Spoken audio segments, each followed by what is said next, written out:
அன்பினில் இன்பம் காண்போம், அறத்தினில் நேர்மை காண்போம், துன்புறும் உயிர்கள் கண்டால் துரிசறு கனிவு காண்போம், வன்புகழ் கொடையிற் காண்போம், வலிமையை போரில் காண்போம், தன் பிறப்புரிமையாக தமிழ்மொழி போற்றக் காண்போம்.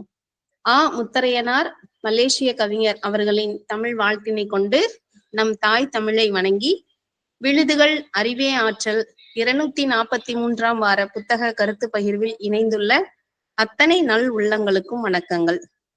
இன்று நான் உங்களிடையே கருத்து பகிர இருக்கின்ற புத்தகம் நியாயங்கள் காயப்படுவதா, திரு வே. சுகுமாரன் ஐயா அவர்கள் எழுதியது. திரு வே. சுகுமாரன் அவர்கள் 5 வயது வரை பார்வை திறன் நன்கு உடையவராய்தான் இருந்துள்ளார். 5 வயதில் பெரியம்மை நோய்க்கு ஆட்பட்ட பிறகே தன்னுடைய பார்வை திறனை இழந்துள்ளார். ஆனாலும் படிப்பில் சோடை போகவில்லை. வரலாற்றுத்துறை பேராசிரியராக பணி நிறைவு பெற்றுள்ளார். தற்போது கோவை மாவட்டம் ஒண்டிப்புதூரில் தனது குடும்பத்தினருடன் வசித்து வருகிறார். பணி ஓய்விற்கு பிறகும் தனது சமூக பணியை தொடர்கிறார். தனது பார்வையற்றோருக்காக அறிவே துணை என்கிற அரசு பதிவு பெற்ற அமைப்பினை நடத்தி பார்வை மாற்றுத்திறனாளிகளுக்கான ஆய்வு நோக்கிலான உயர்கல்வி நிகழ்ச்சிகளுக்கு வழிகாட்டுதல்களை செய்து வருகிறார். இவரின் முனைவிற் படிப்பிற்கான ஆய்வும் இந்தியாவிலேயே முதன்முறையாக இவர்தான் செய்துள்ளார். தமிழின் மீது மிகுந்த ஆர்வம் இருப்பதன் வெளிப்பாடாக 2004ஆம் ஆண்டில் நெருப்பு நிஜங்கள் என்கிற கவிதை தொகுப்பு, 2011ஆம் ஆண்டில் காத்திருப்பு என்கிற கவிதை தொகுப்பு, 2022ஆம் ஆண்டில் எங்கிருந்து வந்தாள் என்கிற குறுநாவல், அதே ஆண்டிலேயே காட்டு வாத்துகள் என்கிற மொழிபெயர்ப்பு நாவலையும் எழுதியுள்ளார். இவரின் 5வது நூலாக 2023ஆம் ஆண்டில் வெளிவந்ததுதான் நியாயங்கள் காயப்படுவதா. ஆம்பல் பதிப்பக வெளியீடாக 162 பக்கங்களுடன் ரூபாய் 180 விலையில் வெளிவந்துள்ள இந்த புத்தகத்தோட முன் அட்டையில தன் வாழ்வையே பார்வை மாற்றுத்திறனாளிகளுக்காக அர்ப்பணித்த லூயி பிரெயில் அவரோட புகைப்படமும் அந்த பிரெயில் தட்டச்சு இயந்திரத்தின் புகைப்படமும் இருக்கு. பின் அட்டையில அவருடைய எண்ணுரையில இருக்கக்கூடிய அந்த வரிகள்ல இருந்து ஒரு 4-5 வரிகளை கொடுத்திருக்காங்க. என்ன அப்படின்னா, அரசியல், பொருளாதார, சமூக வளர்ச்சியின் பின்புலத்தில் பார்வையற்றோருக்கான பிரச்சனைகள் பற்றிய ஆய்வுகள் என்பது இந்தியாவில் மிக குறைவு. இது கூட தவறுதான், அறவே இல்லை என்பதுதான் யதார்த்தம். இந்நிலையில்தான் அடர்த்தியை விட அடையாளத்திற்கு முன்னுரிமை தந்து இந்நூல் வெளிவருகிறது என்கிற வரிகள் இடம்பெற்றுள்ளன. இந்நூல்ல மொத்தம் 20 கட்டுரைகள் உள்ளன.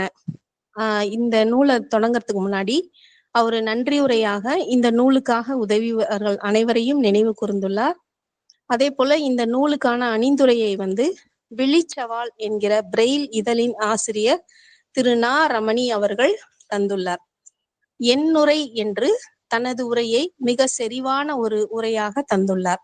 அதில் 2 முக்கிய தகவல்களாக விழிச்சவால் என்கிற பிரெயில் இதழின் தொடக்கம் பற்றி தெரிந்து கொள்ள முடிகிறது.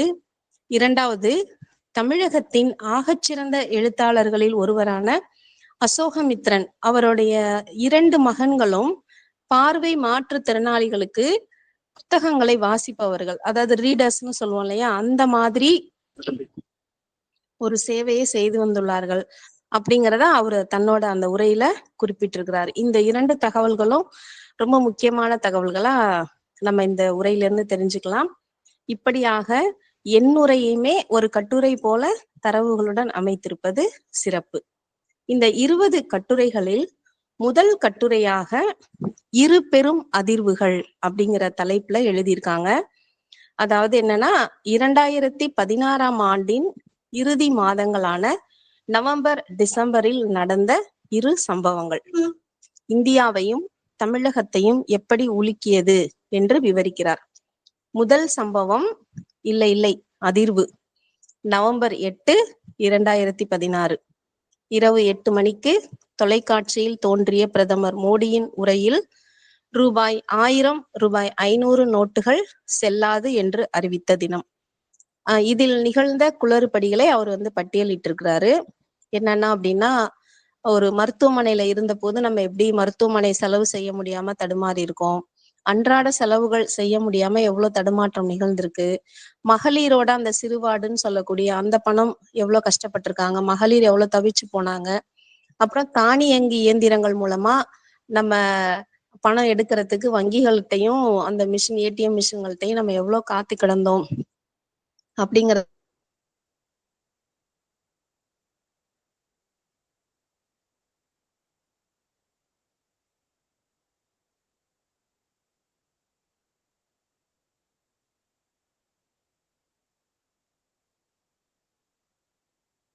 எல்லாத்தையும் அவரு அதை வந்து நமக்கு நிறைய அதுல ஐயங்கள் இருக்கதான் செய்கிறது அப்படிங்கிறத ஒரு மிக சிறப்பான முறையில் ஒரு ஆய்வு நோக்குல நிறைய தரவுகளோட மிக தெளிவா எழுதியிருக்காங்க.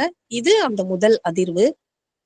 இரண்டாவது அதிர்வு என்ன அப்படின்னா, டிசம்பர் 5, 2016 மக்களால் நான், மக்களுக்காக நான் என்று முழங்கிய குரல் காற்றோடு காற்றாக மறைந்த தினம். ஆம், நம் தமிழக முன்னாள் முதல்வர் ஜெயலலிதா அவர்களின் மறைவு. அவரை பற்றியும் அவருடைய அந்த அரசியல், அவரோட வளர்ச்சி, அது எல்லாமே நல்லா தெளிவா சொல்லிட்டு வந்து அவருடைய நேர்மறை சாதனைகள், எதிர்மறை சாதனைகள், அரசியல் சூழல் இனி எப்படி இருக்கும் அப்படிங்கிற ஒரு அந்த கணிப்பு, இது எல்லாத்தையும் 2 அதிர்வுகள் அப்படின்னு சொல்லி அந்த இரு பெரும் அதிர்வுகளை வேற ஒரு எந்த ஒரு மாதிரியான அலங்கார வார்த்தைகளோ வர்ணனைகளோ இல்லாம ரொம்ப தெளிவா என்ன சொல்ல வராங்க அப்படிங்கிறத வந்து மிக சிறப்பா அந்த கட்டுரையில, முதல் கட்டுரையில எழுதியிருக்காங்க. அடுத்தது இரண்டாவது கட்டுரை, டெல்லி அமைப்பின் சார்பாக நடைபெற்ற கட்டுரை போட்டியில் முதல் பரிசான ரூபாய் 8000 வென்ற கட்டுரை, தீவிரவாதமும் மாவோயிசமும் உண்மை காரணங்களும் தீர்வுகளும் அப்படின்னு. இந்த கட்டுரையை படிக்கும்போது எனக்கு ரொம்ப ஆச்சரியத்தை தந்தது என்ன அப்படின்னா, ஒரு பார்வை மாற்றுத்திறனாளிகள் அப்படின்னு சொன்னாலே நம்ம எல்லாருக்குமே ஒரு ஒரு பொது பிம்பம் இருக்கு இல்லையா, இவங்களால என்ன பண்ண முடியும், இவங்க எப்படி தரவு தேடுவாங்க, இவங்க எப்படி பார்ப்பாங்க அப்படிங்கிற ஒரு, அது காலம் காலமா நமக்குள்ள இருந்துட்டு வர ஒரு பொது பிம்பம்.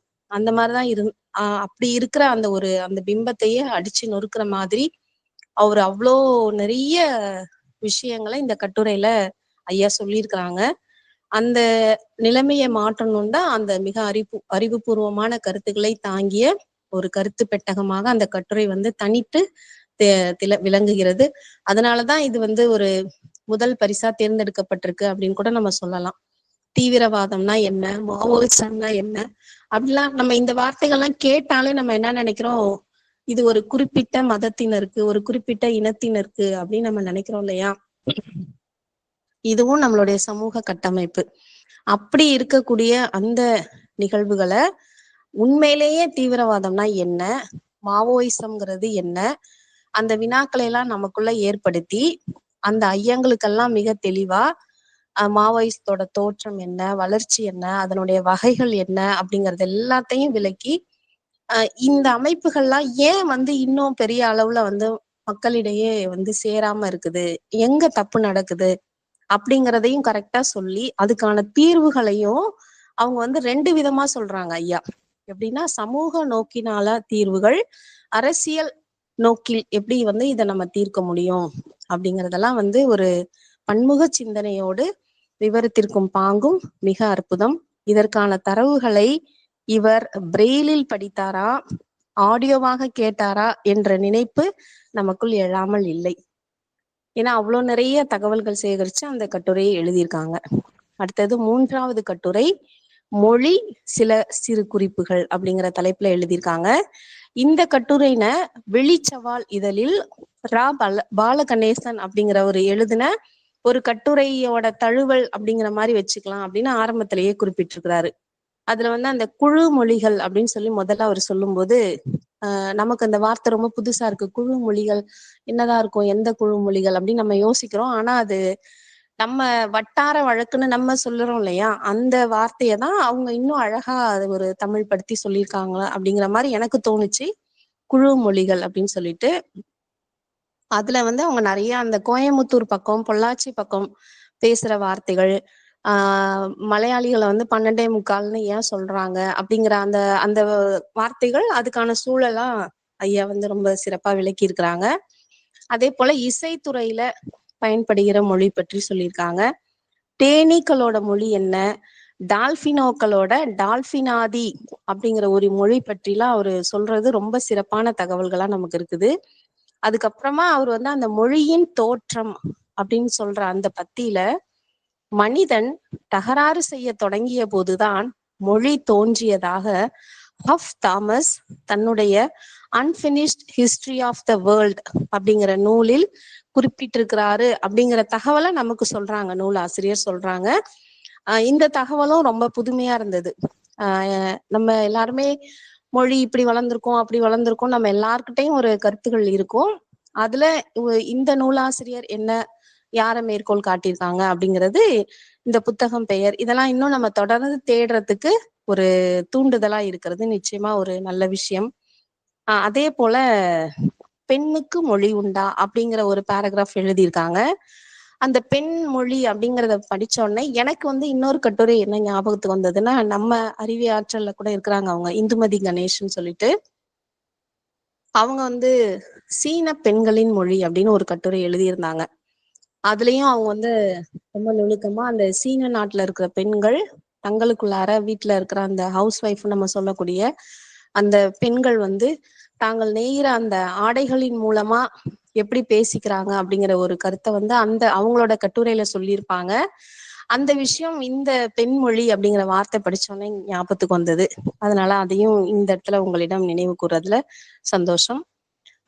இந்த கட்டுரை முடியும் போது ஐயா எழுதியிருக்காங்க ஒரு வார்த்தை, மொழி வாழ்ந்தால் இனம் வாழும், மொழி வீழ்ந்தால் இனம் வீழும் என்கிற அந்த நிறைவு வரிகளை படித்த போது, இப்ப கொஞ்ச நாளா நம்ம நாட்டுல நடந்துட்டு இருக்க ஒரு சில விஷயங்கள்லாம் ஆட்டோமேட்டிக்கா நம்ம கண்ணுக்கு முன்னாடி வந்து போகுது. ஒரு மொழி வச்சு எவ்வளவுலாம் அரசியல் பண்ண முடியும் அப்படிங்கறதெல்லாம் எப்படி பண்ணிட்டு இருக்காங்க அப்படிங்கிறது கண்டிப்பா நமக்கு ஞாபகம் வர மாதிரி அந்த மொழி பத்தின கட்டுரை நிறைவு பெறுது.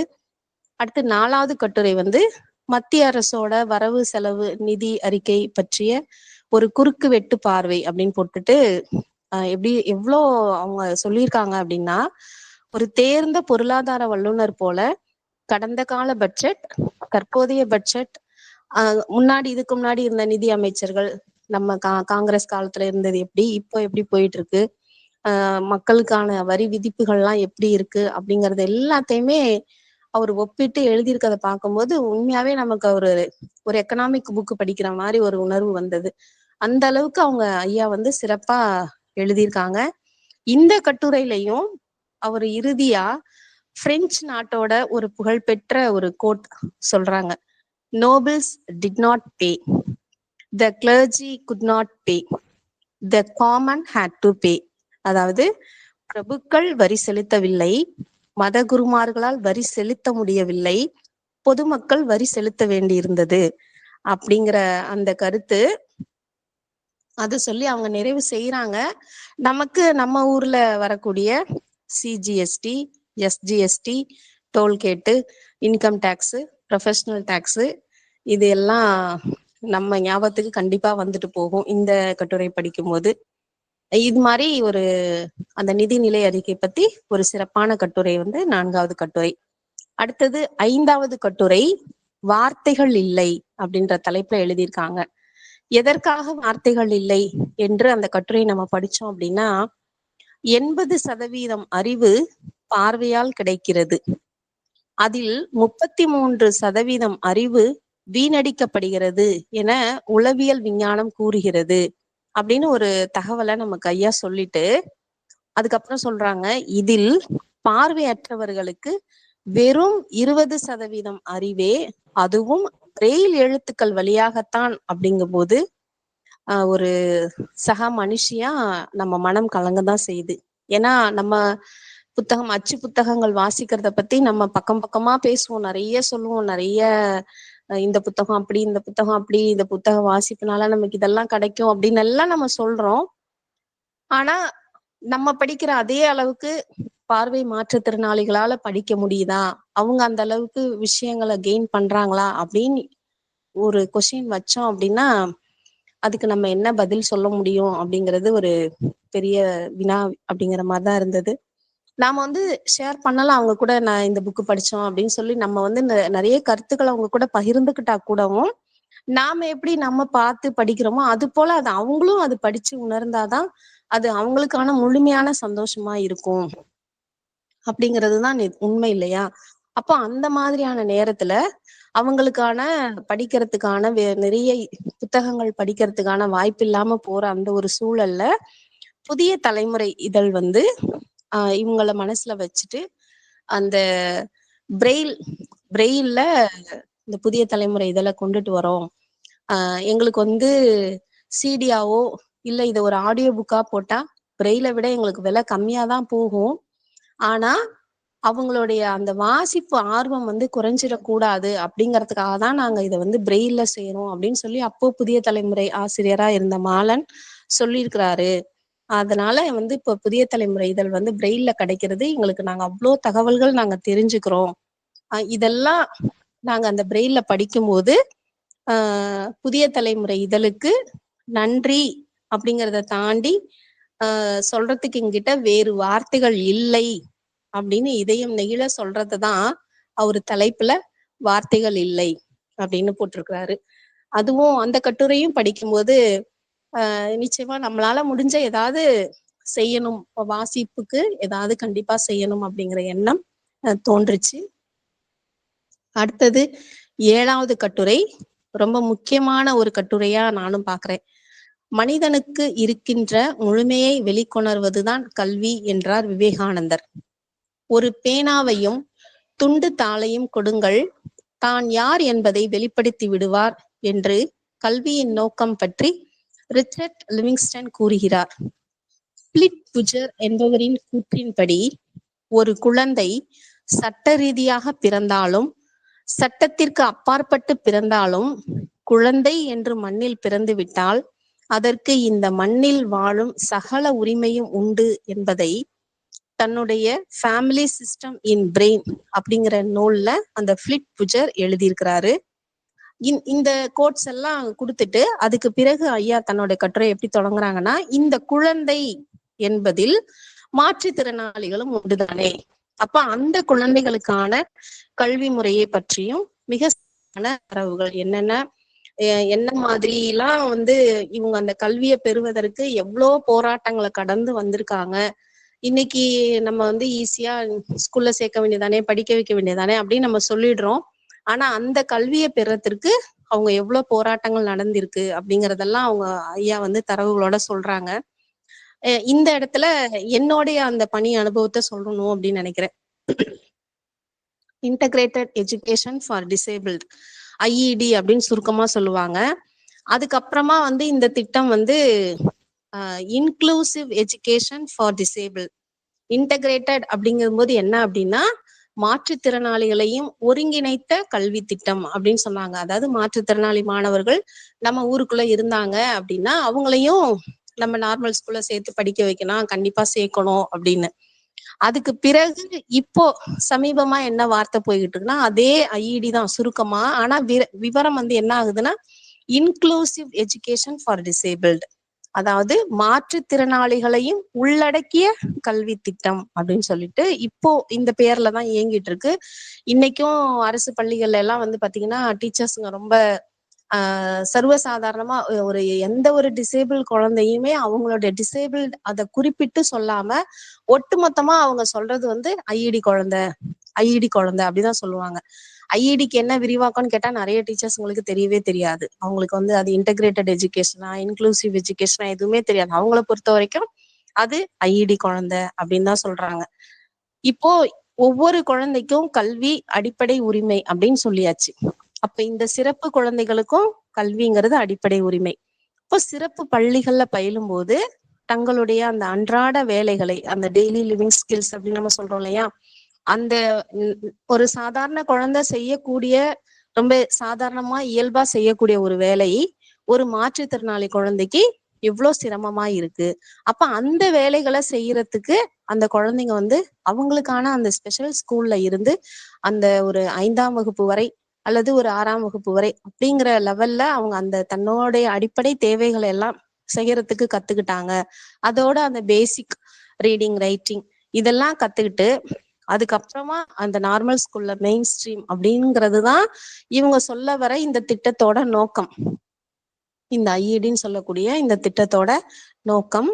ஆனா இந்த திட்டம் கரெக்டா முறையா ரொம்ப சரியா பள்ளிகள்ல நடக்குதா அப்படின்னு பார்த்தா நிச்சயமா இல்ல அப்படிங்கிறதுதான் உண்மை. ஏன்னா இன்னைக்கு எல்லா பள்ளிகளையும் மேக்சிமம் என்ன பண்ணிடுறாங்க அப்படின்னா, இந்த மாதிரி ஒரு ஸ்பெஷல் சைல்டு இருக்கு அப்படின்னு சொன்னாலே அதை வந்து ஹோம் பேஸ்ட், நீங்க வீட்லயே இருங்க, தேர்வு நேரத்துக்கு மட்டும் பள்ளிக்கு வந்தா போதும்.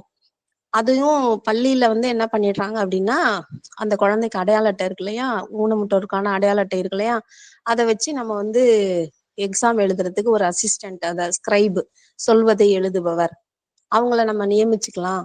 அப்ப அந்த ஸ்கிரைபா வந்து கண்டிப்பா ஒரு டீச்சர் தான் வருவாங்க.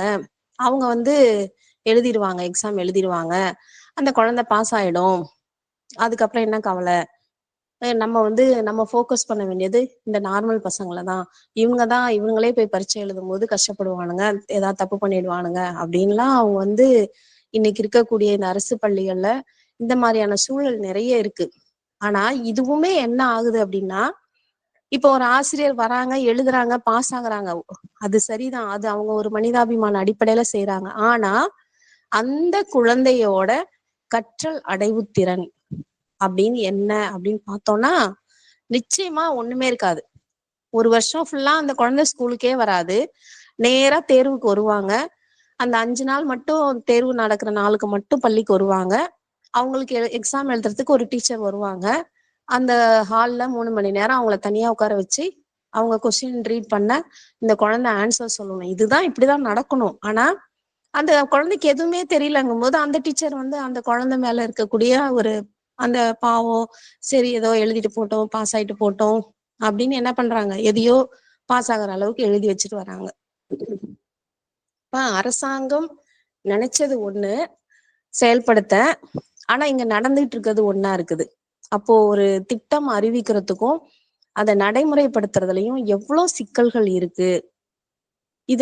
இதே இதே விஷயத்துல இன்னொரு கஷ்டமான விஷயமும் என்ன அப்படின்னா, இப்போ இந்த பார்வை மாற்றுத்திறனாளிகள் இவங்களை பொறுத்த வரைக்கும் செவித்திறன் மாற்றுத்திறனாளி குழந்தைகளுக்கு வந்து லாங்குவேஜ் எக்ஸம்ஷன் கொடுத்துருவாங்க. ஏதாவது ஒரு மொழி தான், ஒண்ணு அந்த குழந்தை ஃபுல்லா தமிழ்ல படிக்கணும், இல்ல இங்கிலீஷ்ல படிக்கணும். அப்போ அவங்க தமிழ் விரும்புறாங்கன்னா ஆங்கில மொழி வந்து விலக்கு கொடுத்துருவாங்க. இல்ல நான் ஃபுல்லா இங்கிலீஷ் மீடியத்திலேயே படிக்கிறேன் அப்படின்னு சொன்னா தமிழ் வேணான்னு விலக்கு கொடுத்துருவாங்க. ஆனா பார்வை மாற்றுத்திறனாளிகளுக்கு அந்த மாதிரி எதுவும் கிடையாது. அவங்க வந்து ஃபுல்லா எல்லாமே படிக்கணும். அப்படிங்கும்போது ஒரு கணக்கெல்லாம் வந்து எப்படி ஒரு ஸ்கிரைபு கிட்ட அவங்களால சொல்ல முடியும்? அப்ப இது எவ்வளவு ஒரு பிராக்டிக்கலான ஒரு ப்ராப்ளம் இருக்கு. ஒரு அறிவியல்ல வந்து அவங்க என்னதான் நம்ம வந்து ரெக்கார்ட் பண்ணி கொடுத்தாலும், சிடில பதிவு பண்ணி கொடுத்தாலும், அல்லது பென்டிரைவ்லயே உட்காந்து கேட்டாலும், அவங்க அதை தொட்டு உணர்ந்து படிச்சா மட்டும்தானே அங்க வந்து கரெக்டா சொல்ல முடியும். அப்படிங்கிற அந்த நடைமுறை சிக்கல்கள் எவ்வளவு இருக்கு. இதெல்லாம் வந்து களத்துல இருக்கிற ஆசிரியர்கள் தானே சொல்லணும். ஆனா நிறைய இடங்கள்ல வந்து இத சொல்றதே இல்ல. அரசாங்கத்துக்கு வந்து உண்மையான தரவுகள் போறதே இல்ல. அந்த பிரச்சனை என்னங்கிறதே சொல்லாம எல்லாமே நம்ம நல்லா நடக்குது, very well well super good அப்படின்னு நம்ம இப்படியே ஒரு ஃபேக் ரிப்போர்ட்டே நம்ம கொடுத்துட்டே இருந்தோம்னா, அங்க அந்த குழந்தைங்களோட கல்வி எவ்வளவு பாதிக்கப்படுது அப்படிங்கறது வந்து அவங்க ரொம்ப ஒரு ஆதங்கமா ரொம்ப கஷ்டப்பட்டு ஐயா எழுதியிருக்கிறாங்க. அது உண்மையிலே எனக்குமே இப்ப இதை நம்ம பார்த்துக்கிட்டு இருக்கக்கூடிய இந்த தேர்வு நேரங்கள்ல நடக்கக்கூடிய இந்த விஷயங்கள் எல்லாம் நம்ம பார்த்துட்டு இருக்கறதுனால ஒரு சிறப்பு ஆசிரியரா நான் இதுக்கு பணிபுரிந்ததுனால இந்த நடைமுறை சிக்கல்களோட பிரச்சனையை வந்து என்னாலையும் புரிஞ்சுக்க முடியுது. உண்மையிலே அவ்வளோ கஷ்டமா இருக்குது. இந்த சொல்வதை எழுதுபவர் அப்படிங்கிறது வந்து பார்வை மாற்றுத்திறனாளிகளுக்காக உருவாக்கப்பட்ட ஒரு ஒரு உதவிதான் இது. ஆனா அதை இன்னைக்கு ஒரு மன வளர்ச்சி குன்றிய குழந்தைகள்லாம் பயன்படுத்திட்டு இருக்கிறாங்க. அவன் வந்து எக்ஸாம் ஹால்ல உட்காரவே மாட்டேங்கிறான் அந்த குழந்தை, இங்கிட்டு ஓடுறான் அங்கிட்டு ஓடுறான், அப்படி வாயில இருந்து எச்சில் ஒழுகுது. அது இப்ப சாதாரணமா ஸ்கூல்ல இருந்தாங்கன்னா அவங்க அம்மாவோ அல்லது அங்க இருக்க டீச்சரோ கூட அவனுக்கு அதை நல்லா தொடச்சு விட்டு செஞ்சுட்டு இருப்பாங்க. இப்ப அவன் எக்ஸாம் ஹால்ல உட்கார வச்சுட்டு இருக்கும்போது என்ன பண்ண முடியும்? அவங்க அந்த எக்ஸாம் எழுத வர டீச்சர் அந்த குழந்தைய இழுத்து இழுத்து பிடிச்சி உட்கார வைக்கிறாங்க. ஆனா அவன் எழுந்து எழுந்து ஓடிக்கிட்டே இருக்கான். இப்போ இவனையும் வந்து 35 மார்க்குன்னு திருத்தி இவனுக்கு மார்க் போட்டு பாஸ்ன்னு ஒரு சர்டிபிகேட் கொடுக்குறாங்க. அந்த சர்டிபிகேட்டை வச்சு அந்த குழந்தையால என்ன பண்ண முடியும்? அப்போ இந்த கலை யதார்த்தத்தை நாம ஒரு ஆசிரியரா அல்லது பொதுமக்களா நாமளும் அரசாங்கத்துக்கு எடுத்து சொல்லணும். இந்த நடைமுறை சிக்கல்கள்லாம் களையப்பட்டால் மட்டும்தான் இந்த மாற்றுத்திறனாளி குழந்தைகளுக்கு ஒரு தரமான கல்வி கிடைக்கும் அப்படிங்கிறத அவங்க வந்து ஐயா வந்து ரொம்ப இதுவா எழுதியிருக்கிறாங்க. நம்மளும் அதை நேரடியா பாக்குறதுனால இந்த கட்டுரை வந்து எனக்கும் ரொம்ப கனெக்ட் ஆனது. இது ஆமா இல்ல, இது இப்படிதான் இருக்கு இல்லையா அப்படின்னு சொல்லிட்டு. அதனாலதான் இந்த கட்டுரையை பற்றி நான் இவ்வளவு நேரம் இவ்வளவு விரிவா சொல்ற ஒரு சூழல். அடுத்தது 8வது கட்டுரை, பார்வை இழப்பு பணி நிலையில் உருவாக்கும் உளவியல் தாக்கங்கள் அப்படிங்கிற கட்டுரை. இத வந்து ஐயா எங்க பிரசன்ட் பண்ணியிருக்காங்கன்னா, ஆத்மன் ஆலோசனை மையத்தால் நடத்தப்பெற்ற பார்வை இழப்பும் அதன் தொடர்பான உளவியல் தாக்கங்களும் அப்படிங்கிற ஒரு பொருள்ல நடைபெற்ற ஒரு கருத்தரங்குல வாசிக்கப்பட்ட ஆய்வு கட்டுரை. அதுலயும் சொல்றாங்க, ஒரு சடனா பார்வை இழக்கிறதாகட்டும் அல்லது பர்த்ல இருந்தே ஒரு பார்வை இழப்பு இருந்தா அது அவங்கள வந்து எந்த அளவுக்கு உளவியல் ரீதியா பாதிக்குது, பணியிடங்கள்ல அவங்க என்ன மாதிரியான பிரச்சனைகள்லாம் ஃபேஸ் பண்றாங்க அப்படிங்கிறது எல்லாமே இது சார்ந்து நிறைய நம்ம நிறைய பேசணும், நிறைய தெரிஞ்சுக்கணும். அப்பதான் வந்து இந்த விஷயத்த வந்து முழுமையா நம்மளால செய்ய முடியும் அப்படிங்கிறது. நம்ம ஈஸியா பாவம், கண் தெரியாதவங்க, காது கேட்காதவங்க அப்படின்னு சொல்லிட்டுலாம் கடந்து போறோம் இல்லையா? அந்த அந்த வார்த்தைகளுக்கு பின்னாடி எவ்வளோ வலி இருக்கு, அவங்களோட வாழ்க்கை முறை எப்படி இருக்கு அப்படிங்கறதெல்லாம் வந்து கண்டிப்பா நம்ம எல்லாருமே உணரணும் அப்படிங்கிறதுக்காக அவர் வந்து அந்த ஒரு ஆய்வு கட்டுரையா சமர்ச்சதுதான் இது. அடுத்தது 9வது கட்டுரை தான் இத்தொகுப்பிற்கு தலைப்பாகியுள்ள நியாயங்கள் காயப்படுவதா. 2010 நவம்பர் 11ஆம் நாள் சென்னையில் தமிழகத்தின் பல மாவட்டங்கள்ல இருந்து வந்த ஒரு பார்வை மாற்றுத்திறனாளிகள் சுமார் 350 பேர் ஒரு பேரணியை நடத்துறாங்க. தங்களோட உண்மையான நியாயமான கோரிக்கைகளை வலியுறுத்தி நடத்துற ஒரு பேரணி. ஆனால் நடந்தது என்ன? அவர்களை கைது செய்து ஒரு வேனில் ஏற்றி சென்று தனியான ஒரு இடத்தில் இறக்கி விடப்பட்டார்கள். அவங்களுக்கு வந்து எங்க இறக்கி விட்டுருக்காங்க, இது எந்த இடம் அப்படின்னே தெரியவே இல்லையாம். அந்த அளவுக்கு வந்து கஷ்டப்படுத்திருக்காங்க. அப்போ ஒரு ஒரு பார்வை மாற்றுத்திறனாளி அப்படிங்கிற ஒரு ஒரு சாதாரண ஒரு கன்சர்ன் கூட அவங்களுக்கு இல்ல அப்படிங்கறதான் வந்து ஐயா வந்து ரொம்ப வேதனையோட அதை பதிவு பண்ணியிருக்கிறாங்க. இத வந்து எந்த ஊடகங்களும் வந்து காட்சிப்படுத்தவே இல்லை. எந்த ஊடகங்களும் பொதுமக்களுக்கு இப்படி ஒரு விஷயம் நடந்ததுங்கிறதையே சொல்லவே இல்லை. ஏதோ ரொம்ப பெயர் தெரியாத பிரபலம் இல்லாத ஏதோ ஒரு ஊடகம் தான் இதை காட்சிப்படுத்தி வெளியே சொல்லியிருக்காங்க. அதுக்கு பிறகு சும்மா கண் தொடைப்பா இல்ல இது அப்படியா அது இப்படின்னு விளக்கம் கொடுக்க வந்திருக்காங்க ஆட்சியாளர்கள். ஏன்னா மற்ற பெரிய ஊடகங்களுக்கெல்லாம் அடுத்தடுத்த முக்கியமான வேலைகள், நடிகர் நடிகைங்களோட படங்கள், புது படங்கள் பத்தின விஷயம் அல்லது அவங்க திருமண விஷயங்கள் பத்திர அப்டேட்ஸ் எல்லாம் சொல்ல வேண்டியது இருக்கிறதுனால இந்த மாதிரியான சின்ன விஷயங்கள்லாம் அவங்களுக்கு பெருசா படல அப்படிங்கறதான் பதிவு பண்ணியிருக்காங்க. அந்த ஒரு நியாயமான போராட்டத்தையும் இப்படி செய்தால் எப்படி என்று பேரறிஞர் அண்ணாவோட கோட் சொல்றாங்க. காயங்கள் நியாயப்படுத்தப்படக்கூடாது, நியாயங்கள் காயப்படக்கூடாது அப்படிங்கிற அந்த கூற்று சொல்லி, ஆனால் எந்த அரசுமே இவர்களின் கோரிக்கைகளை கவனத்தில் கொள்ளவில்லை என்பதை தான் நியாயங்கள் காயப்படுவதா என்று ஒரு கொஸ்டினோட அந்த கட்டுரையை நிறைவு செய்யறாங்க. இந்த மாதிரி இந்த தொகுப்புல வந்து இந்த பார்வை மாற்றுத்திறனாளிகளுக்கான உரிமைகள், அவர்களுக்கான தேவைகள், மாற்றுத்திறனாளிகளுக்கும் அரசியல் உணர்வு என்ன மாதிரிலாம் இருக்கு, மாற்றுத்திறனாளிகளும் பொருளாதாரமும், சாதிய பார்வையும் பார்வையின்மையும் அப்படிங்கிற கட்டுரைகள் எல்லாமே இந்த சமூகத்திற்கு ரொம்ப தேவையான கட்டுரைகளா தான் இருக்கக்கூடிய விஷயங்கள். இதுல எங்கே தமிழ் அப்படிங்கிற ஒரு கட்டுரை எழுதியிருக்காங்க. அந்த கட்டுரையை வந்து தினமணி வந்து தன்னுடைய பேப்பர்ல வந்து அவங்க வந்து வெளியிட்டிருக்காங்க. ஆனா வெளியிடும் போது என்ன பண்ணிருக்காங்கன்னா, அவர் எங்கே தமிழ்னு எழுதியிருந்த தலைப்பை வந்து பார்வையற்ற தமிழர் படிக்க அப்படிங்கிற தலைப்புல தினமணி வந்து வெளியிட்டிருக்காங்க.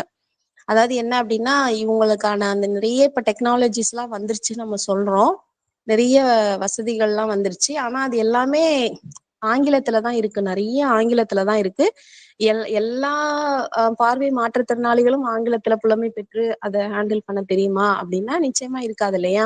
அப்போ அது வந்து தமிழ்லையும் அந்த வசதிகள்லாம் வந்தா இன்னும் நல்லா இருக்கும் அப்படிங்கறதான் அவங்க, அதான் எங்கே தமிழ்னு ஐயா எழுதுனத அவங்க அவங்களோட பத்திரிகையில போடும்போது பார்வையற்ற தமிழர் படிக்க அப்படிங்கிற தலைப்புல மாத்தி அந்த கட்டுரையை வெளியிட்டு இருக்காங்க.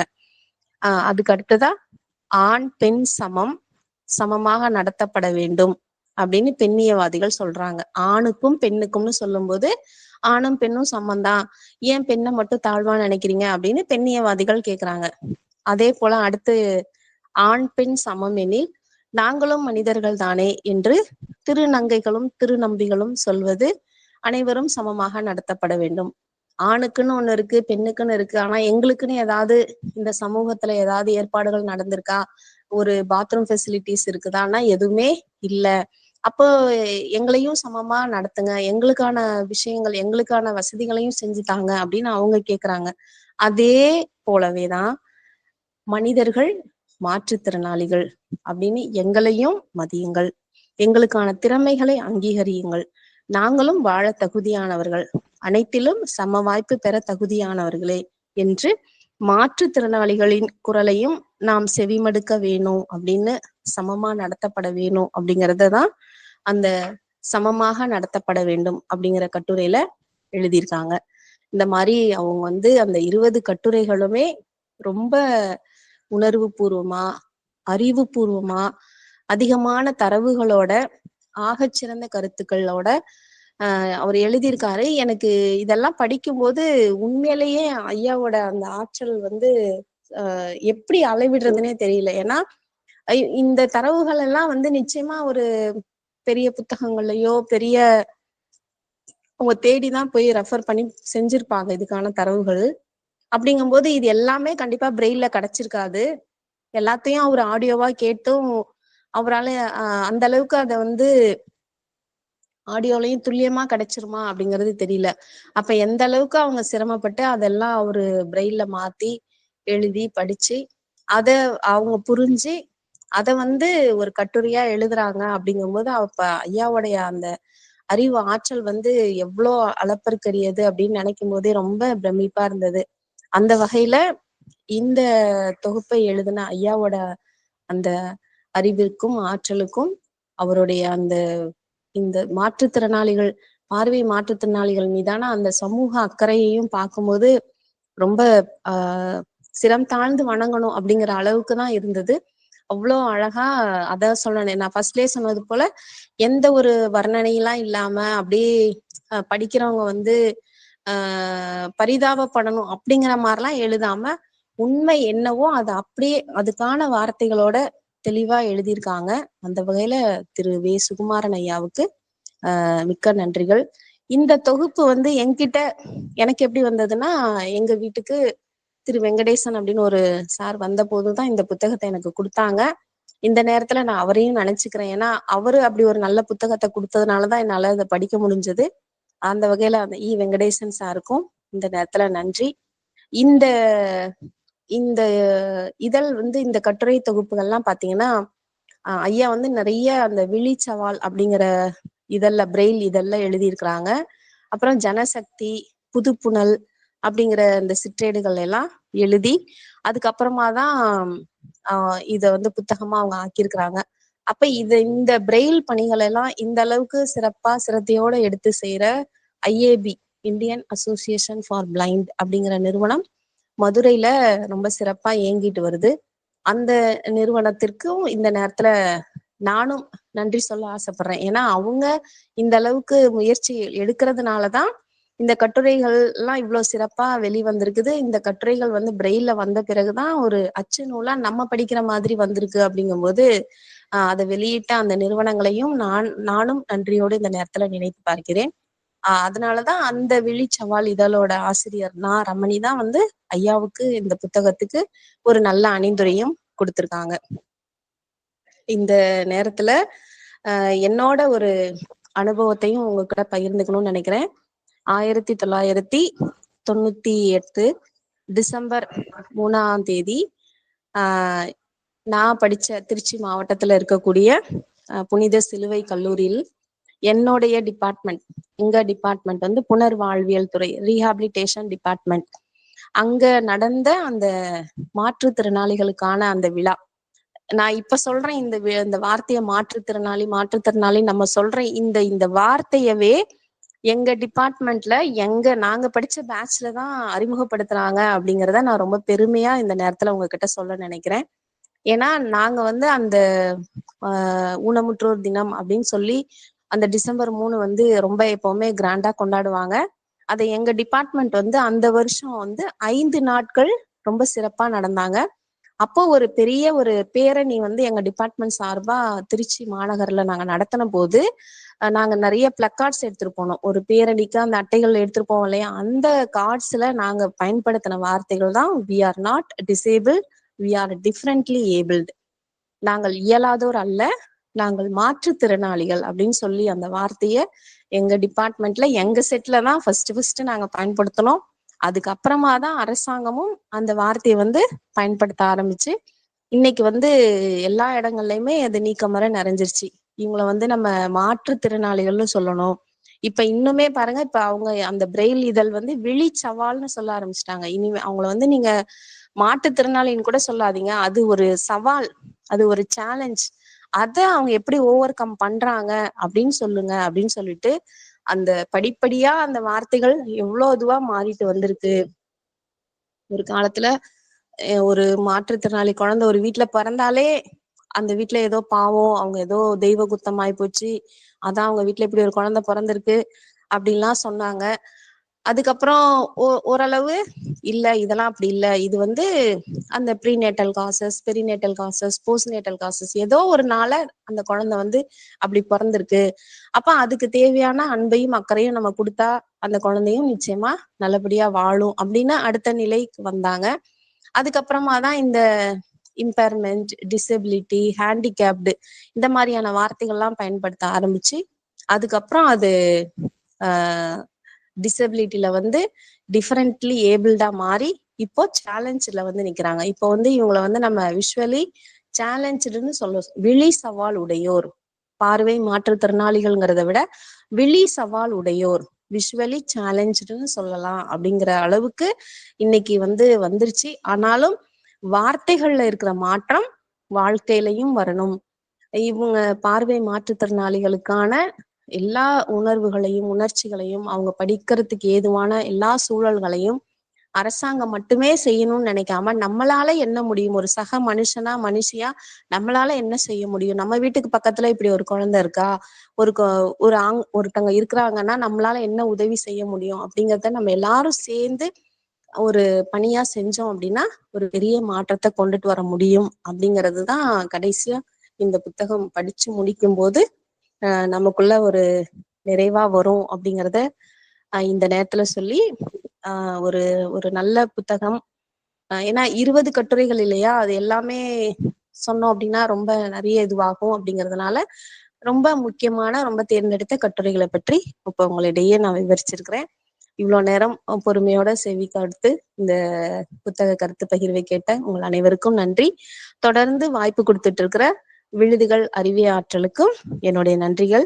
இவ்வளோ ஒரு சிறப்பான ஒரு புத்தகம், ஒரு ஒரு தரவுகளோட ஒரு நல்ல புத்தகமா, ஒரு பாவம் பரிதாபம்லாம் இல்ல, நாங்களும் மனிதர்கள், வாழ தகுதியானவர்கள், எங்களுக்கும் எல்லா திறமைகளும் இருக்கு அப்படிங்கறத ஆணித்தரமா சொல்ற ஒரு சிறந்த ஒரு எழுத்து ஆளுமையா நான் ஐயாவை பாக்குறேன்.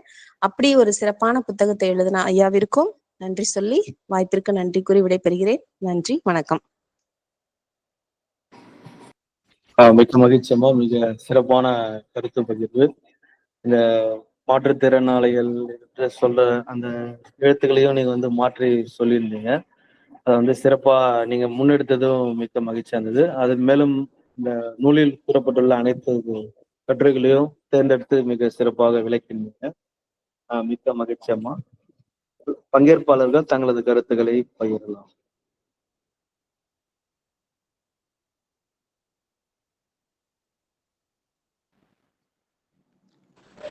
வணக்கம். கேக்குதுங்களா? வணக்கம் சார். நீங்க ஆ, சொல்லலாம். கேக்குதுப்பா. வணக்கம் மேடம். ரொம்ப நல்லா இருந்தது. நல்லா சொல்லியிருந்தீங்க நிறைய விஷயங்களை. நான் தேங்க்யூப்பா, வந்து தேங்க்யூ. நான் ராமன், சென்னையில இருந்து ராமன் பேசுறேன். சார் வணக்கம் சார், வணக்கம் வணக்கம். நல்லா இருக்கீங்களா? வணக்கம். நல்லா இருக்கேன் மேடம், நல்லா இருக்கேன். உங்க குரல் எனக்கு சட்டன்னு புரிபடல, அதுதான், வேற ஒண்ணும் இல்ல. பரவாயில்ல மேடம். அதாவது இதுல நிறைய சொல்லியிருந்தீங்க. அந்த உள்ளடக்க கல்வின்னு ஒன்று நிறைய சொல்லியிருந்தீங்கல்ல. அதுல வந்து குறிப்பா இன்னைக்கும் பாத்தீங்கன்னா அந்த ஏதோ ஒரு மாணவருக்கான அவங்க எந்த டீச்சர்னு கிடையாது. அவன் பார்வையற்ற இருக்கலாம், இல்ல செவி மாற்றுத்திறனாளி இருக்கலாம், இல்ல வாய் பேச முடியாம இருக்கலாம். ஆனா அவங்க என்ன பண்றாங்கன்னா ஏதோ ஒரு டீச்சரை ஏதோ ஒன்று போடுறாங்களே தவிர யாருக்கு எந்த இதுவுமே இல்லாம இருக்கிறாங்க. இன்னொன்று நிறைய ஸ்கூல்ல இன்டகிரேட் ஸ்கூல் வந்தாலும் கூட, இந்த ஒருங்கிணைந்த கல்வி இருந்தாலும் கூட அவங்களுக்கு விளையாட்டுன்றதே அவங்களுக்கு இல்லாம போயிடுச்சு. அதனால தான் நாங்கள் எல்லாருமே என்னென்ன வலியுறுத்துறோம்னா, சிறப்பு பள்ளி தான் எங்களுக்கு தேவை. பார்வை மாற்றுத்திறனாளி எல்லாம் பொதுவாகவே அவங்கவுங்களுக்கு இந்த சிறப்பு கல்வி இருந்தால் தான் நல்லா இருக்கும். மற்ற மாணவர்களோட சேர்ந்து படிப்பதை இப்போ நான் இயல்பாக இருக்கின்ற மாணவர்களோட காட்டிலும் தனித்து அவங்களுக்காக இருக்கிற சிறப்பு பள்ளியில் படிக்கின்ற போது அவங்க வந்து சிறப்பாக அவங்க தன்னிச்சையா செயல்பட முடியாதான். நீங்க சொன்னீங்கல்ல, அவங்கவுங்களுக்கு தேவையான கடமைகளை எங்க ஸ்கூல்ல இருந்து ஸ்பெஷல் ஸ்கூல்ல இருந்தா மட்டும்தான் அது மாதிரி பண்ண முடியுது. ஆனா எல்லாமே என்ன பண்றாங்கன்னா அந்த ஒருங்கிணைந்த கல்வியில போட்டு, உள்ளடக்கிய கல்வியில போட்டு இன்னைக்கு ஒண்ணுமே இல்லாத அளவுக்கு பண்ணிட்டாங்கன்றது என்னுடைய கருத்தை இங்க பதிவு பண்றேன்.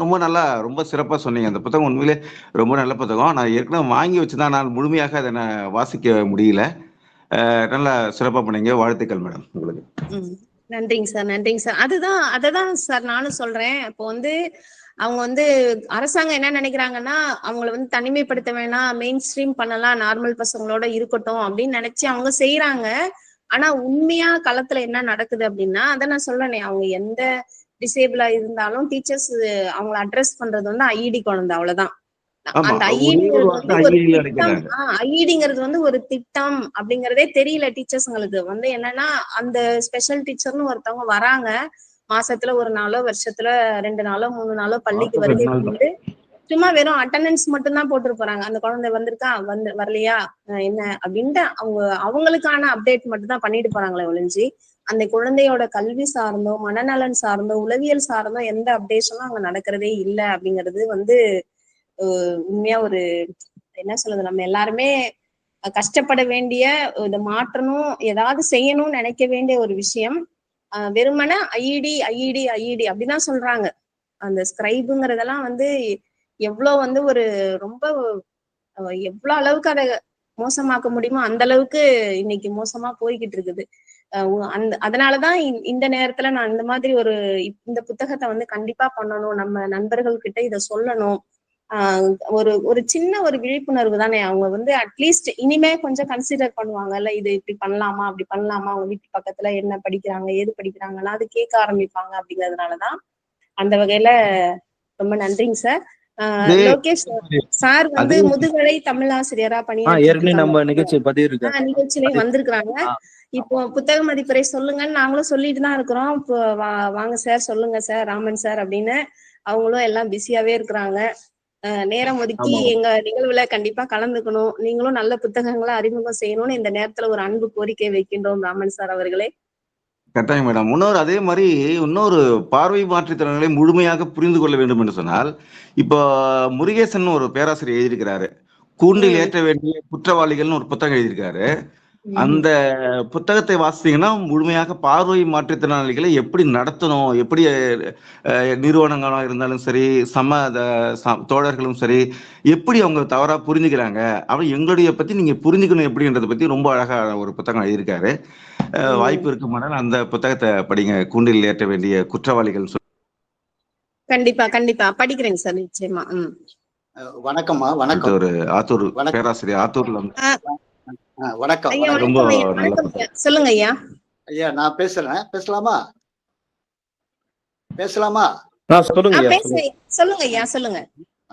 ரொம்ப அருமையா சொன்னீங்கம்மா, உணர்வு பூர்வமா இருந்ததுமா. அது அதாவது எப்படின்னா, மாற்றுத்திறனாளியா இருக்கக்கூடியவங்க வந்து பேச வேண்டிய பேச்சு, நீங்க மாற்றுத்திறனாளி இல்லாத ஒரு சாதாரண ஒரு பெண் வந்து அவங்களுடைய உணர்வு பூர்வமா நீங்க வெளிப்படுத்துற மாதிரி ரொம்ப சந்தோஷமா இருந்தது எனக்கு. அதுல ஒரு கருத்தை மட்டும் நான் வலியுறுத்த விரும்புறேன். என்னன்னா, இது வந்து அந்த குழந்தைகளை ஸ்பெஷல் சைல்டா நம்ம எடுத்துக்கணும். அதாவது இது வந்து யாரு அந்த குழந்தைகளை பாதுகாக்கணுன்றதை விட, அவங்க பெற்றோர் இருந்தாங்கன்னா பெற்றோர்கள் வந்து அவங்க மாற்றுத்திறனாளிகளா அல்லது எப்படி இருக்கிறாங்கன்றது நமக்கு தெரியல. பல நிலையில அந்த மாற்றுத்திறனாளிகள் வராங்க. அந்த மாதிரி குழந்தைகளை வந்து அரசாங்கமே வந்து ஒரு எல்லாரையும் சமமா பார்க்கணுன்ற எண்ணம் இருந்ததுன்னா, அந்த குழந்தைகளை ஒரு தாய் தந்தையா இருந்து அவங்களே எடுத்து அந்த குழந்தைங்களுக்கு அவங்களுடைய நாலேஜ் இப்ப பார்வை திறனாளி மாற்றுத்திறனாளின்னா பார்வை மாற்றுத்திறனாளிகள்லாம் ஒன்னா சேர்த்து அவங்களுக்கு எல்லா இதுவும் குழந்தைங்களை கம்ப்ளீட்டா அடாப்ட் பண்ணிக்கணும். அரசாங்கத்தினுடைய குழந்தைகள் அது ஏன்னா அப்படி என்ற அடிப்படையில வந்து அது மாதிரி கல்வி திட்டத்தை கொண்டு வரும்போது அந்த மாற்றுத்திறனாளிகள் இல்லாத ஆளுங்களெல்லாம் அதுல போட்டு அவங்களுக்கு மாற்றுத்திறனாளிகள் பற்றி ஒரு சிந்தனை இல்லாதவங்களெல்லாம் போட்டு அதை பண்ணி இதெல்லாம் இது இன்டெகிரேட் இதெல்லாம் கொடுமையா இருக்குது. என்ன அதை கேட்கும் போது கொடுமையா இருக்குது. இது இந்த அரசாங்கம் இவ்வளவு பேர் படிச்சிருந்து அவங்களுடைய உணர்வுபூர்வமா இல்ல. இப்ப நீங்களாம் அதுல அந்த குழுவுல இருந்தா நல்லா இருக்குமா? எனக்கு என்னுடைய இப்ப இந்த ராமன் சொல்றீங்களா நாங்க இல்ல அந்த அந்த அந்த அந்த கல்வி முறைய அந்த கல்வி முறையை உருவாக்குறவங்க வந்து அந்த மாற்றுத்திறனாளிகளாவே இருக்கணும். அது செவி மாற்றுத்திறன். ஆமாங்க.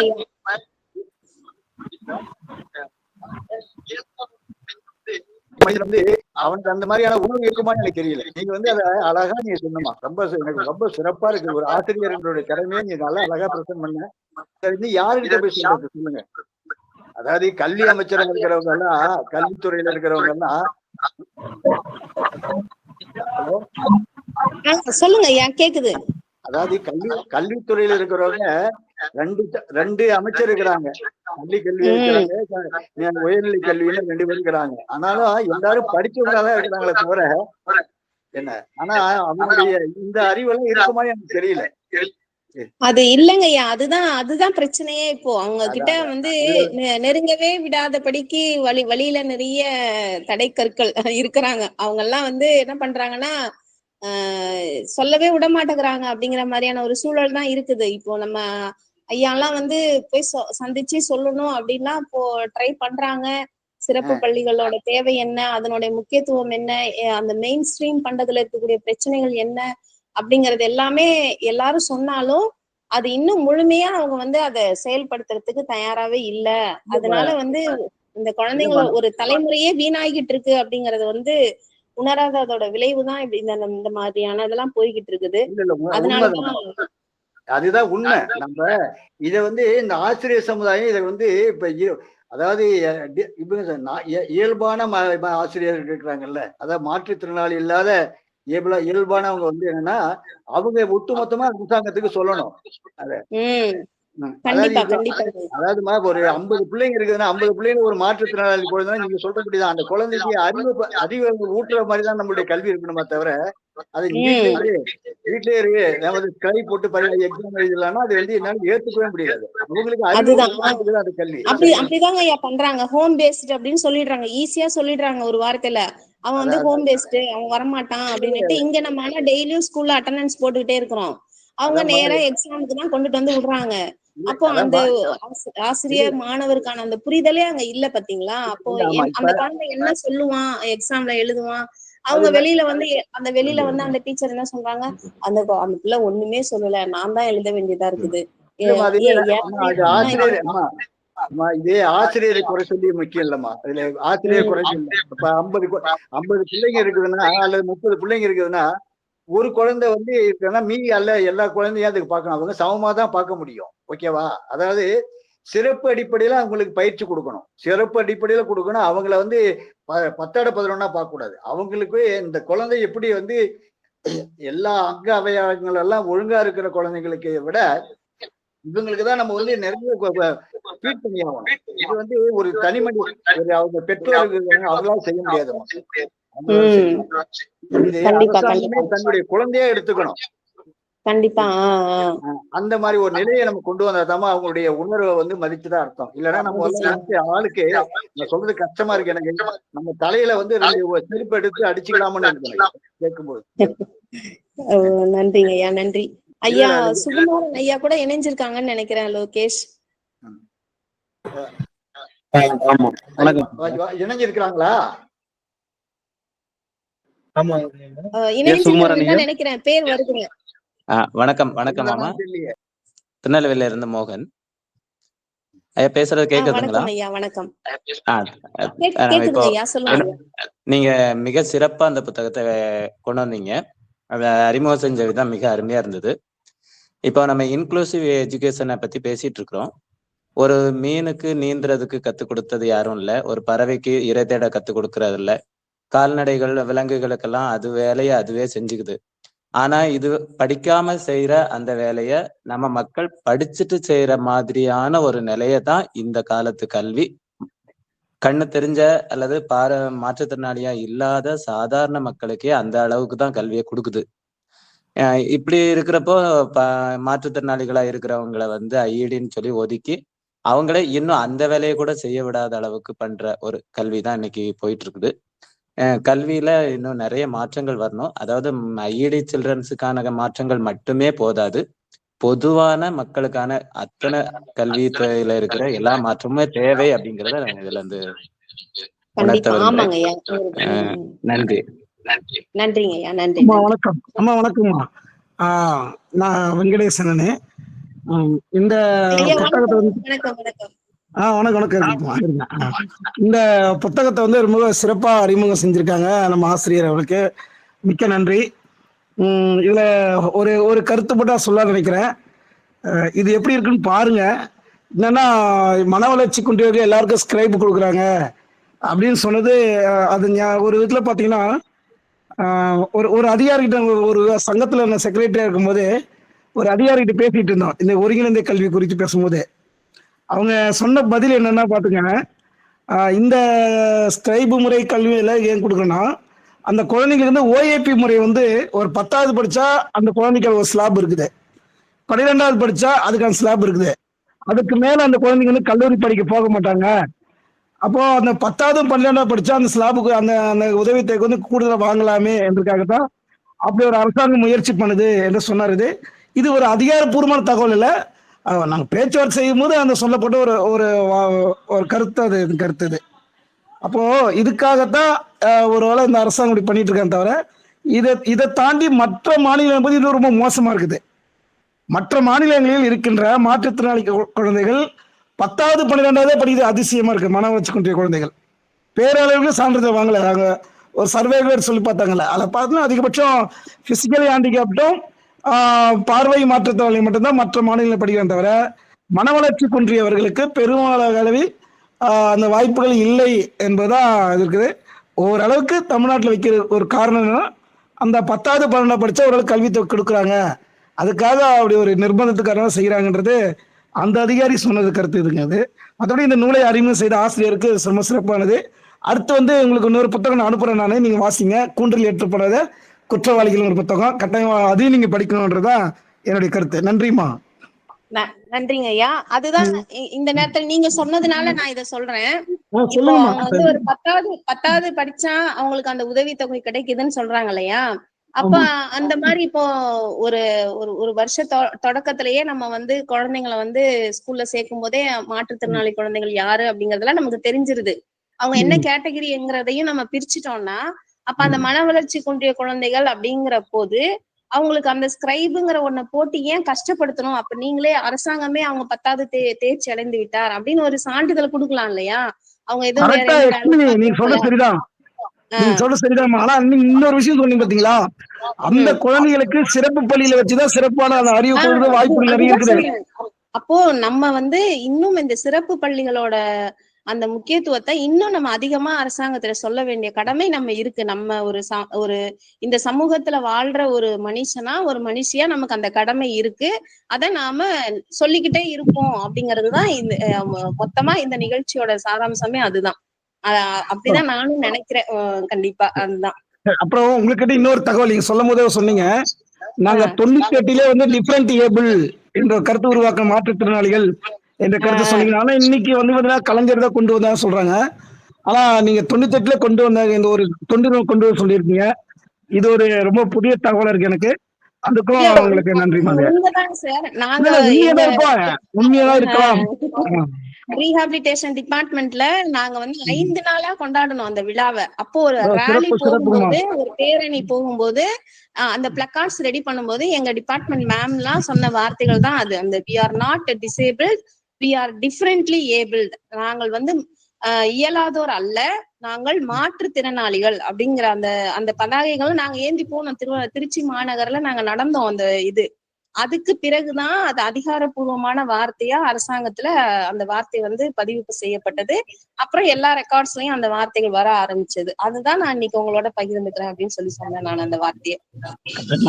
உங்களை போன்றவர்கள் தான் எங்களை பற்றி தெரிந்து கொள்வதை விட எங்களை பற்றி புரிந்து கொள்வது தான் இருக்கணும்னு நாங்க எதிர்பார்க்கறது அதிகமா. மிக்க நன்றி. நன்றிங்க சார். தேங்க்யூ. நீங்க தான், உங்களுக்கு தான் நன்றி. ஏன்னா நீங்க இந்த புக்கு கொடுக்கலன்னா நான் இதை படிச்சிருக்க மாட்டேன். அந்த வகையில உங்களுக்கு இன்னொரு புத்தகம் கொடுங்க, முருகேசன் எழுதின புத்தகம் தரேன், அது நீங்க படிங்க. இன்னொரு புரிதல் உங்களுக்கு இன்னும் கொடுக்க உங்களுக்கு. நன்றி. நன்றிங்க சார். நன்றிங்க சார். ஐயா இருக்காங்க சார், சுகுமாரன் ஐயா இணைஞ்சிருக்காங்க போல இருக்கு. வணக்கம் ஐயா, சொல்லுங்க ஐயா. மிக நல்ல முறையில ஒரு அறிமுகத்தை கொடுத்தீங்க. அதுல மிகைப்படுத்தலும் இருந்திருக்கலாம், ஆனாலும் ஒரு புத்தக அறிமுகங்கிற முறையில நீங்க சொன்னது நல்ல செய்திகள். அதுல வந்து நான் ஆதாரங்களை திரட்டினது அப்படிங்கிறது போது அது முழுக்க முழுக்க பிரெயில் தாங்கம்மா. அதாவது அமெரிக்காவில இருந்து எனக்கு வந்து டைலாக், ரீடர்ஸ் டைஜஸ்ட், அப்புறம் இது மிட்டில்டா சிக்லர் போன்ற பல பத்திரிகை பிரெயில் ஃபோரம் போன்ற பல பத்திரிகைகள் எனக்கு வந்துட்டு இருந்தது. அதே மாதிரி ஜப்பான்ல இருந்து தி ஜப்பான் பிரெயில் நியூஸ்னு ஒரு பத்திரிகை வந்துட்டு இருந்தது. தென்னாப்பிரிக்காவில இருந்து இன்ஃபார்மான்னு ஒரு பத்திரிகை வந்துட்டு இருந்தது. இந்த பத்திரிகைகள் அதே மாதிரி நியூயார்க்ல இருந்து ஜூஷ் பிரெயில் அப்படின்னு ஒரு பத்திரிகை வந்து, இந்த பத்திரிகைகள் எல்லாமே வந்து திரட்டின செய்திகள் தான். அதாவது பிஹெச்டிக்குன்னு சில செய்திகள் திரட்டினா அது வந்து தனி, இது தனி. அப்ப இன்டர்நேஷனல் பிரெயில் இன்டர்நேஷனல் ஒரு பிரெயில் பத்திரிகையும் வந்துட்டு இருந்தது. அது இந்தியாவில தான் இது பண்ணாங்க. ஆனா சர்வதேசமும் அதுல சர்வதேச பார்வையற்றவர்களை பற்றி அதுல வரும். அப்படி ஒரு பத்திரிகையும் வந்துட்டு இருந்தது. இது எல்லாம் ஒரு பக்கம். இது போக நான் வந்து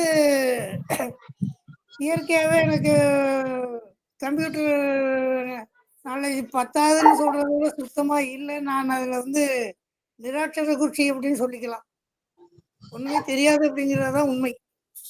அந்த நிலையில நான் வந்து இப்போ வந்து வருஷத்துக்கு 90,000 ரூபா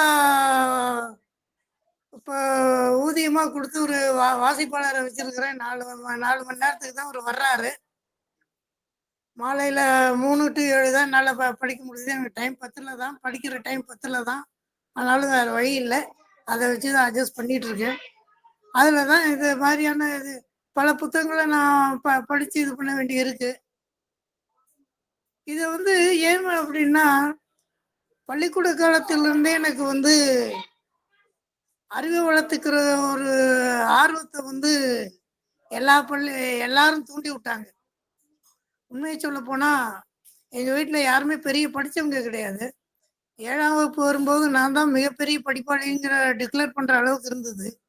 அப்படி இருந்தும் என் உடன்பிறப்பு என் தமக்கையெல்லாம் வந்து சத்தம் போட்டு படிச்சு பழக்கம் உள்ளவங்க, வாய் விட்டு படிக்கிறவங்க. அதனால நான் வந்து பள்ளிக்கூடத்துல சேர்றதுக்கு முன்னாடியே தமிழ்வாணனுடைய துப்பறியும் சங்கர்லால் போன்ற நாவல்லாம் படிச்சிட்டேன்.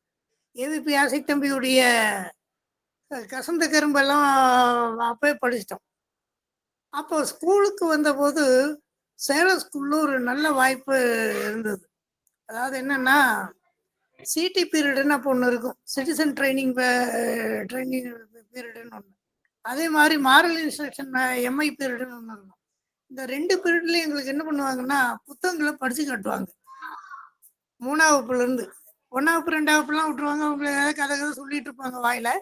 3ஆம் வகுப்புல இருந்து புத்தகங்கள் படிச்சு காட்டுவாங்க. ஸோ இது வந்து எங்களை பொறுத்த வரைக்கும் எங்களுக்கு பெரிய உதவியா இருந்தது.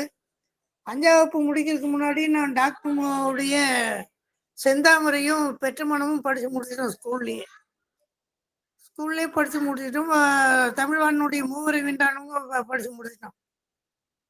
அப்படித்தான் வெளியே வந்தோம். அப்போ அங்கேயே வந்து எனக்கு ஆர்வம் இருந்ததுனால சில முயற்சிகளையும் பண்ணிட்டு தான் இருந்தேன். ஸோ இதாக இல்லை, இன்னைக்கு அதை நினைச்சா அபத்தமா தெரியலாம். ஆனா அன்னைக்கு வந்து எனக்கு அது ஒரு பெரிய முயற்சியை, மனசுக்கு ஒரு பயிற்சி கொடுக்குற மாதிரி நான் நினைச்சிட்டு பண்ணிட்டு இருந்தேன். 3வது வகுப்புலயே என் மாணவர்கள், என் வகுப்பு தோழர்களை வச்சு வீட்டுக்கு ஒரு பெண் தேவைன்னு ஒரு நாடகம் தயாரிச்சு நடிச்சு பார்த்தோம். இப்படியெல்லாம் அப்பவே பண்ணி பார்த்து ஒரு இது பண்ணினேன். அதுக்கப்புறம் அந்த முயற்சி அப்படியே இதாயிடுச்சு. அப்புறம் பூந்தமல்லிக்கு வந்தேன். பூந்தமல்லியில வந்து படிக்கிற வாய்ப்பு கொஞ்சம் நிறைய கிடைச்சது. அதுக்கு பலர் உதவி செஞ்சாங்க. அதுல முக்கியமானவர் இன்னைக்கு எழுத்தாளரா வளம் வந்துட்டு இருக்கிற தேனி சீருடையான். அவர் வகுப்பு தோழர். அவருக்கு ஓரளவு ஆப்ரேஷனுக்கு அப்புறம் ஓரளவு பார்வை வந்துச்சு. அதை வச்சு அவர் சைட்டட் புக்கு படிச்சாரு. ஸோ அவரும் நானும் பல புத்தகங்கள் படித்தோம் 11th வரைக்கும். இப்படி எல்லாம் தான் என் அறிவை வளர்த்துக்கிறதுக்கு நான் வந்து முயற்சி பண்ணினேன். இன்னைக்கும் வந்து புத்தகத்தின் மேல சின்ன வகுப்புல இருந்த வெறித்தனம் இன்னைக்கும் இருக்கு. அச்சு புத்தகங்கள்ங்கிற வரையில என்னுடைய பர்சனல் லைப்ரரியில ஏறத்தாழ ஒரு 2500 புத்தகங்கள் வச்சிருக்கேன். இது போக புத்தகங்கள் இன்னும் வாங்கிட்டு தான் இருக்கிறேன். பத்திரிகைகள் பலதும் வாங்கிட்டு தான் இருக்கேன். மாத பத்திரிகை, வார பத்திரிகை, தினப்பத்திரிகை அப்படின்னு சொல்லி நாளிதழ்கள் எல்லாம் வாங்கிட்டு தான் இருக்கேன். இதுகளை எல்லாத்தையும் முடிஞ்ச வரைக்கும் படிச்சுட்டு தான் இருக்கேன். இதுக்கிடையில புத்தகங்களையும் படிச்சுட்டு தான் இருக்கேன். அப்போ ஏன்னா நான் அந்த பார்வையற்றோரும் அரசியலுங்கிற இதுல நான் கொடுத்துருக்கேன் ஒரு செய்தி. அதாவது என்னன்னா, அதிகாரத்தை நோக்கி நகரணும் அப்படின்னா பார்வையற்றவர்கள் மொழி அறிவும் அறிவாற்றலும் அவங்களுக்கு வளரணும். இந்த 2 இருந்ததுன்னா தான் இவங்க மேலே போக முடியும். இந்த 2 இருந்தால் மட்டும் பத்தாது. இதுல வந்து இவங்க ஒவ்வொரு நாளும் தன்னை வந்து அப்டேட் பண்ணிக்கணும், தன்னை வந்து மேம்படுத்திக்கணும். அப்படி மேம்படுத்தினால்தான் இந்த சமூகம் இவர்களை ஏற்றுக்கொள்ளும். இல்லாவிட்டால் இந்த சமூகம் இவர்களை ஒதுக்கி தான் தள்ளும். அதுக்கு எத்தனையோ உதாரணம் சொல்லலாம். உங்களுக்கு இயக்குனர் பாலாவை தெரியும். பாலா இயக்குன நான் கடவுள் படத்துல ஒரு காட்சி இருக்கு. அதாவது ஒரு பார்வையற்ற பெண் பழைய பாட்டு, அதாவது அச்சாண்டிங்கிற படத்துல ஜானகி பாடின பாட்டு, அந்த பாட்டு அந்த பொண்ணு பாடுது. இதை டிவியில ஒருத்தர் கேள்வியே கேட்கிறாரு இன்டர்வியூல, ஏன் அந்த பொண்ணு ஏன் பழைய பாட்டு பாடுது? பாலா அதுக்கு ஒரு பதில் சொல்றாரு, அவளே குருடியாச்சு, அவளுக்கு புதிய பாட்டு எப்படி தெரியும் அப்படிங்கிறார். இது நம்மை சிந்திக்க வைக்கிற ஒரு கேள்வி விஷயம். ஏன்னா பாலாவுக்கு தெரியும், பாலா அமெரிக்கன் கல்லூரியில் படித்தவர். மதுரை அமெரிக்கன் கல்லூரி பல பார்வையற்றவர்களை பட்டதாரிகளாக வெளியேற்றின கல்லூரி, அது தெரியும். அப்படி இருந்தும் பாலா இப்படி ஒரு பதில் சொல்றார். சரி, நம்ம கேள்வி என்னன்னா, அவளே பார்வையற்றவள், ரைட்டு, அவளுக்கு புது பாட்டு தெரியாதுன்னு பழைய பாட்டு மட்டும் எப்படி தெரியறதுக்கான வாய்ப்பு என்ன இருந்தது? அதுக்கு மட்டும் எங்க வாய்ப்பு வசதி எப்படி கிடைக்கும் அப்படிங்கிற ஒரு கேள்வியும் இருக்கு இல்லையா? அப்போ இது மாதிரியான சிந்தனைகள் வந்து இந்த சமூகத்துல இன்னும் இருக்கு.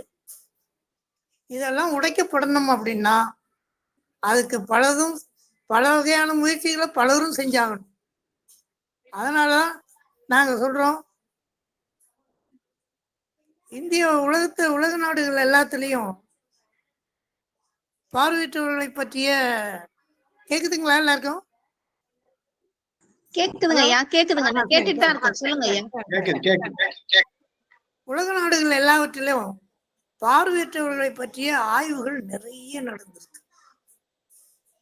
அமெரிக்கா, இங்கிலாந்து, ஜெர்மன் போன்ற நாடுகள்ல பலதும் நடந்திருக்கு. ஆனா இந்தியா போன்ற நாட்டுல அப்படியான விஷயங்கள் எதுவுமே இல்லை. இது இது ஒரு பக்கம். இப்படி ஆய்வுகள் எதுவும் இல்லாத நிலையில அவங்கவுங்க சொல்றதும் ஆய்வுங்கிற மாதிரி ஆயிப்போச்சு. ஒவ்வொருத்தரும் என்ன சொல்றானோ அதுதான் ஆய்வு. அந்த அளவுக்கு தான் இருக்கு. இது ஒரு பக்கம் இப்படி இருக்க, இந்த எம்பி தேர்தலுக்கு முன்னாடி அவர் பேர் வீரேந்திரகுமார்னு நினைக்கிறேன், மத்திய அமைச்சர், சமூக நலத்துறை இதுக்கு அமைச்சராக இருந்தார். அவர்கிட்ட ஒரு கேள்வி கேட்கப்படுது. அதுக்கு முந்தின 2 நாளுக்கு முன்னாடி இந்த பெட்ரோலியம் கேஸ் இதுகளுக்கு பொறுப்பாக இருக்கிற அமைச்சர்கிட்ட ஒரு கேள்வி கேட்குறாங்க.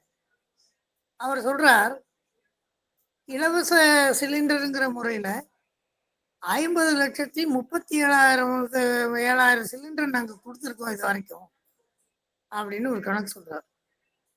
அவருடைய டிபார்ட்மெண்ட்டை பொறுத்த வரைக்கும் அவர் கரெக்டான புள்ளிவிவரத்தை வச்சிருக்காரு கையில். 2 நாள் கழிச்சு சமூக நலத்துறை அமைச்சர்கிட்ட கேள்வி கேட்குறாங்க.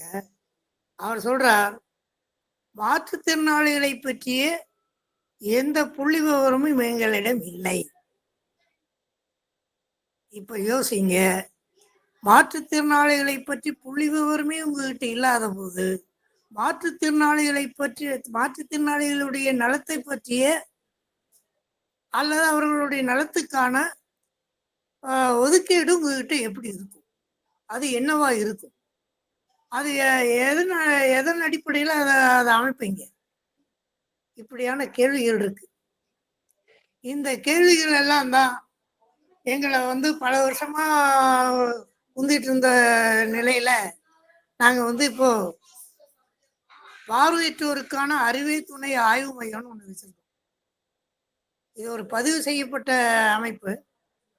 இந்த பார்வையற்றோருக்கான அறிவை துணை ஆய்வு மையத்துடைய நோக்கமே என்னன்னா, ஆய்வு செய்தல், ஆவணப்படுத்தல், பார்வையற்றோருக்கென்று ஒரு சர்க்குலேட்டிங் லைப்ரரி உருவாக்குது. அநேகமா என்னுடைய புத்தகத்துல அறிவை நோக்கிய பயணம்னு ஒரு கட்டுரை இருக்கு. அதில் படிச்சீங்கன்னா ஃபுல் டீட்டெயில் நான் கொடுத்துருக்கேன். அதாவது இங்கிலாந்து லைப்ரரியை பற்றியும் எல்லா விவரங்களும் அதில் கொடுத்துருக்கேன். அந்த இங்கிலாந்து லைப்ரரியில் நான் 55-56 ஆண்டுகள் உறுப்பினராக இருந்தவர்.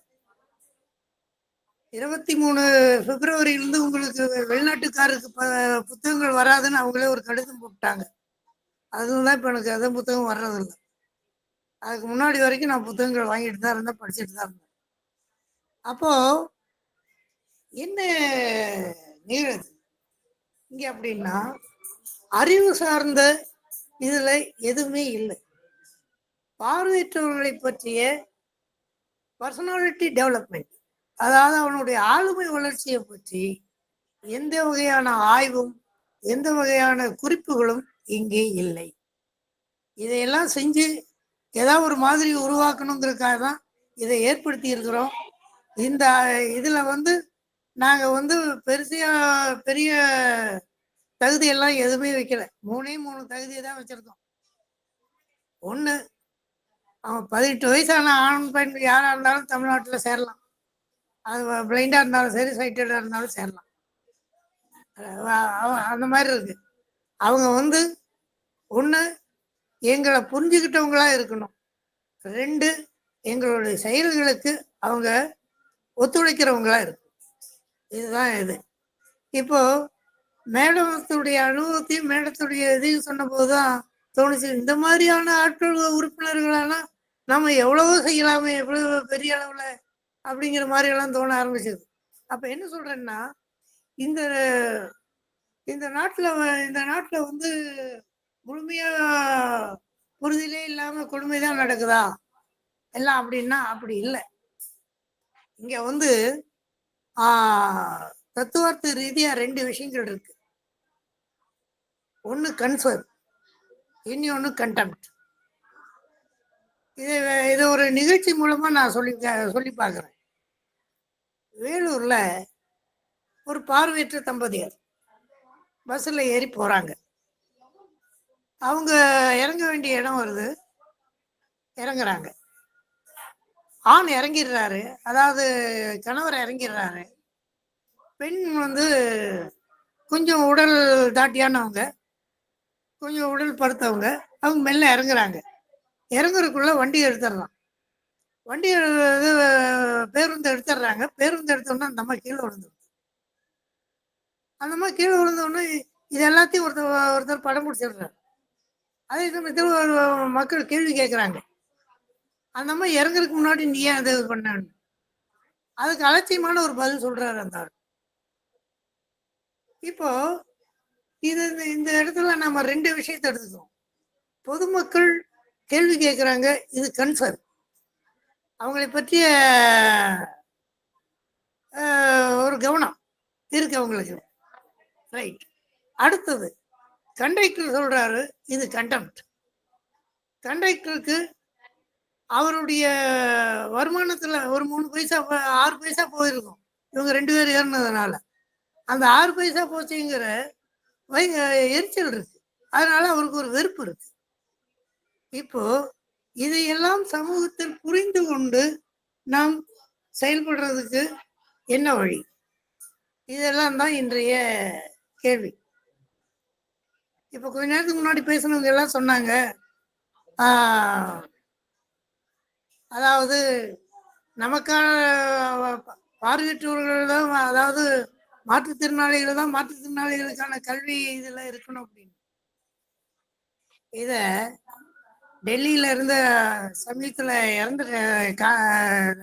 இறந்துட்டாரு. தன்னுடைய சக்கர நாற்காலியில் உட்கார்ந்தபடியே பல ஆண்டுகளாக அனைத்து வகையான மாற்றுத்திறனாளிகளுக்காகவும் குரல் கொடுத்தவர் அபிதி அப்படின்னு பேரு. அவர் சொன்னார், nothing about us without us அப்படின்னார். நாங்கள் இல்லாமல் எங்களை பற்றி எதுவும் இல்லை அப்படின்னார். உண்மைதான், இதுதான் சரியான முறை. எங்களை பத்தி பேசுறதுக்கு நாங்க இருக்கணுங்க, we must have a say. ஆனா துரதிர்ஷ்டமா என்ன நடக்குதுன்னா, நம்மளை பத்தி யாரோ கணக்கு போட்டுட்டு இருக்கிறாங்க. அவங்க ஒரு ஏசி ரூம்ல உட்காந்து ஏதோ 4 காலத்தை போட்டுட்டு இருக்காங்க. 1996 முதல் நரசிம்மராவை கொண்டு வந்த போது, மாற்றுத்திறனாளி பிடபிள்யூடி சட்டத்தை கொண்டு வந்த போது, ஒவ்வொரு பள்ளியிலும் 2 விசேட கல்வியில் தேர்ச்சி பெற்றவர்கள் ஆசிரியர்களாக இருப்பார்கள். ஆனா நான் கேள்விப்பட்ட வரைக்கும் எந்த பள்ளியிலையும் யாரும் அப்படி இருந்ததா நான் பார்த்துக்கல. ஒண்ணு. 2வது விஷயம்,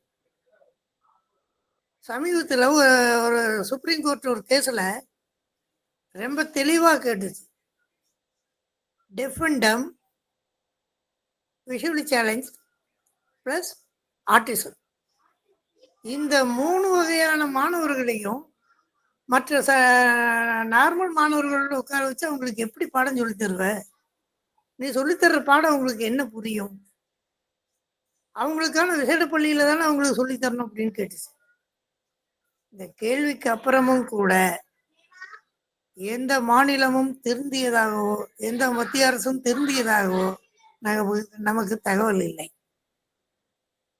ஆனா இத்தனைக்கும் இன்றைக்கு இருக்கிற அரசாங்கம் அவங்களுக்கு தகவல் கிடைச்சா ஒருவேளை அவங்க செய்யறதுக்கான வாய்ப்பு இருக்கலாம். அவங்களுக்கு அதை சொல்றதுக்கான ஆட்கள் வேணும். நம்மகிட்ட அமெரிக்கா போன்ற நாடுகளில் பார்வையற்றவர்கள் செனட்டர்களையும் ஹவுஸ் ஆஃப் காங்கிரஸ் மக்களையும் பயன்படுத்தி லாபி சிஸ்டத்தை கையாளுறாங்க. ஆனால் அப்படி ஒரு லாபி சிஸ்டத்தை கையாளுறதுக்கு நம்ம நாட்டில் எந்த வாய்ப்பும் இல்லாமல் இருக்கு. இதை நான் பல ஆண்டுகளாக எல்லார்கிட்டையும் சொல்லிட்டு இருக்கேன், இதுக்கு ஏதாவது பண்ணுங்க, ஏதாவது பண்ணுங்க. ஆனால் யாருக்காதுலையும் எதுவும் சரியா விழலை. அது ஏன்னு தெரியல. ஆக இப்படி இன்றைக்கு இருக்கிற அரசாங்கத்திட்ட ஒரு வேளை சொன்னா அவங்க செய்யறதுக்கான வாய்ப்புகள் இருக்கலாம். ஏன்னா முதல் 1957 வேற எந்த கட்சியும் கவலைப்பட அதை பற்றி யோசிக்காத போது திராவிட முன்னேற்ற கழகம் தன்னுடைய தேர்தல் அறிக்கையில ஊனமுற்றோருக்கான கல்வி மேம்படுத்தப்பட வேண்டும் அப்படின்னு ஒரு வாக்கியம் சொல்லியிருந்தது. ஸோ இவங்க கிட்ட நாம விஷயத்தை விளக்குனா ஒருவேளை காரியங்கள் நடக்கலாம். ஆனா இப்போதைக்கு அது நிகழல. இன்டகிரேட்டட் போய் இன்க்ளூசிவ் வந்துச்சுன்னாங்க. ஆனா என்னை பொறுத்த வரைக்கும் வாழை போய் கத்தி வந்தது டும் டும் கதை தான் ஆகிப்போச்சே தவிர அதனால எந்த மாற்றமும் ஏற்படல, எந்த இதுவும் ஏற்படல. பார்ப்போம். காலம் ஏதாவது இது பண்ணுச்சுன்னா இந்த இதுகளை ஏதாவது மாற்றம் ஏற்படும். நாங்களும் எங்களால் எங்கள் இயக்கத்தின் வழியாக என்ன செய்ய முடியுமோ அப்படி செஞ்சுட்டு இருக்கோம். இப்போதைக்கு நாங்கள் சின்ன சின்ன ஆய்வுகளில் ஈடுபட்டிருக்கோம். அதோட பைலட் ஸ்டடியாக புக்காக போடுறோம். போட்டு அரசாங்கத்துக்கு கொடுக்கலான் இருக்கிறோம். நாங்கள் என்ன பண்ணுதுன்னு பார்ப்போம். அது மாதிரி அதை இது பண்ணிக்குவோம்.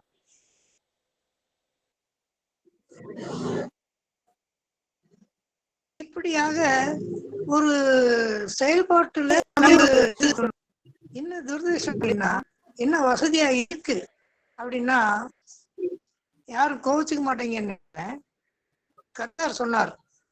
அவர் முற்போக்கு கவிஞர், தெலுங்கு கவிஞர். அவர் சொன்னா நம் எதிரிகள் ஒன்றிணைந்தே இருக்கிறார்கள், நாம் பிரிந்தே கிடக்கிறோம் அப்படின்னா. இது யாருக்கு பொருந்ததோ இல்லையோ பார்வையற்றவர்களுக்கு சரியாக பொருந்தும் என்றே நினைக்கிறேன். ஏன்னா நம்ம கிட்ட இருக்கிற ஒற்றுமையின்மைதான் பலருக்கு இந்த அரசாங்கத்துக்கும் மற்றவங்களுக்கும் ஒரு நல்ல வசதியா போயிருக்கு. எனவே இனி வரும் காலங்கள்லயாவது எல்லாம் ஒன்றுபட்டு ஒரே மாதிரியான குரல்ல சொல்லணும். இதை கூட நான் இந்த கோட்பாட்டை கூட இந்த கொட்டேஷனை கூட நான் சொல்லியிருக்கேன். அந்த அரசியலும் பார்வையற்றோருக்குமான இதில் சொல்லியிருக்கேன். அதாவது ஆஸ்திரேலிய பிரைம் மினிஸ்டர் சொன்னார், what we say is not the matter, it should be said in a single வாய்ஸ்னார். நம்ம என்ன சொல்றோங்கிறது முக்கியம் இல்லை, அதை ஒரே குரல்ல சொல்லணும். அதுக்கான ஒரு வழிமுறை தமிழ்நாட்டில் வருமானால் ஒருவேளை எதிர்காலத்தில் பார்வையற்றவர்களின் வாழ்க்கை சிறக்கிறதுக்கான வாய்ப்பு இருக்கு. இந்த நூலை அறிமுகப்படுத்தி இந்த மாதிரி ஒரு இதை வச்சதுக்கு மிக்க நன்றி. இதை உங்ககிட்ட கொடுத்து இது பண்ணதுக்கு வெங்கடேசனுக்கு மிக்க நன்றி. வெங்கடேசன் போன்றவர்கள் செய்த உதவினால என்ன ஆயிடுச்சுன்னா இப்போ அந்த புத்தகம் 2வது பதிப்புக்கு போயிடுச்சு, முதல் பதிப்பு தீர்ந்துருச்சு. அதனால இந்த மாதிரியான ஒரு இதுகளை பரப்புறதன் மூலம் நாம ஏதாவது சின்ன ஒரு பொறியாவது ஏற்படுத்த முடியுமா? அப்படி ஏற்படுத்தினால் அது மிக மிக நல்லது. அது எல்லோருக்கும் பயனுள்ளதாக இருக்கும். இப்படி ஒரு நிகழ்ச்சி ஏற்படுத்தி உங்கள் எல்லாருக்கும், குறிப்பாக விமலா மேடத்தை என்னுடைய மனமார்ந்த நன்றியை தெரிவித்துக் கொள்கிறேன். 243 வாரமா நடக்குதுங்கிறாங்க, ஒரு பெரிய சாதனையான விஷயம்தான். வாரம் இப்படி ஒண்ணு நடத்துறது அப்படிங்கிறது சாதாரண விஷயம் இல்லை. ஏன்னா மாசம் 2 மாசத்துக்கு நடத்துறதே அங்கங்க கஷ்டப்படுறாங்க. இங்க வாரம் நடக்குது அப்படிங்கும்போது ஒரு பெரிய விஷயம். இது மாதிரி நிறைய பண்ணுங்க. இன்னமும் மேலும் மேலும் நீங்கள் சிறப்பாக செய்ய உங்கள் எல்லோரையும் வாழ்த்துகிறேன். உங்கள் எல்லோருக்கும் என் நன்றியை தெரிவித்துக் கொள்கிறேன். நன்றி. மிக்க நன்றிகள் ஐயா. உங்க பிஸியான நேரத்திலையும் நீங்க இந்த கருத்து பகிர்வுல கலந்துட்டு உங்களுடைய மிக ஆக்கப்பூர்வமான கருத்துக்கள். எல்லாருமே எந்த போராட்டம் வெற்றி பெறணும்னாலும் அது சிங்கிள் வாய்ஸா இருந்தாதான் அது வெற்றி பெறும் அப்படிங்கறத ரொம்ப தீர்க்கமா சொல்லிட்டீங்க. இது பார்வை மாற்றுத்திறனாளிகளுக்கு மட்டும் இல்ல, இப்ப நடந்துட்டு இருக்க எல்லா போராட்டங்களுக்குமே அப்படின்னு நான் அதை எடுத்துக்கிறேன். ரொம்ப ரொம்ப நன்றிங்க ஐயா, நீங்க கலந்துக்கிட்டதுக்கு.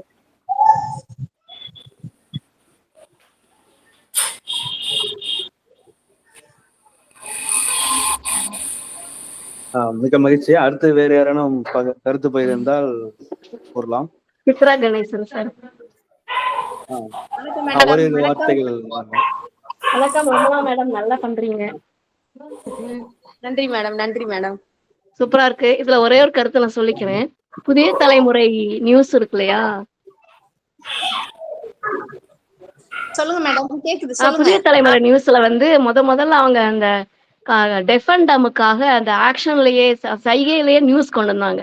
புதிய தலைமுறை தான் முதல்ல கொண்டு வந்தாங்க.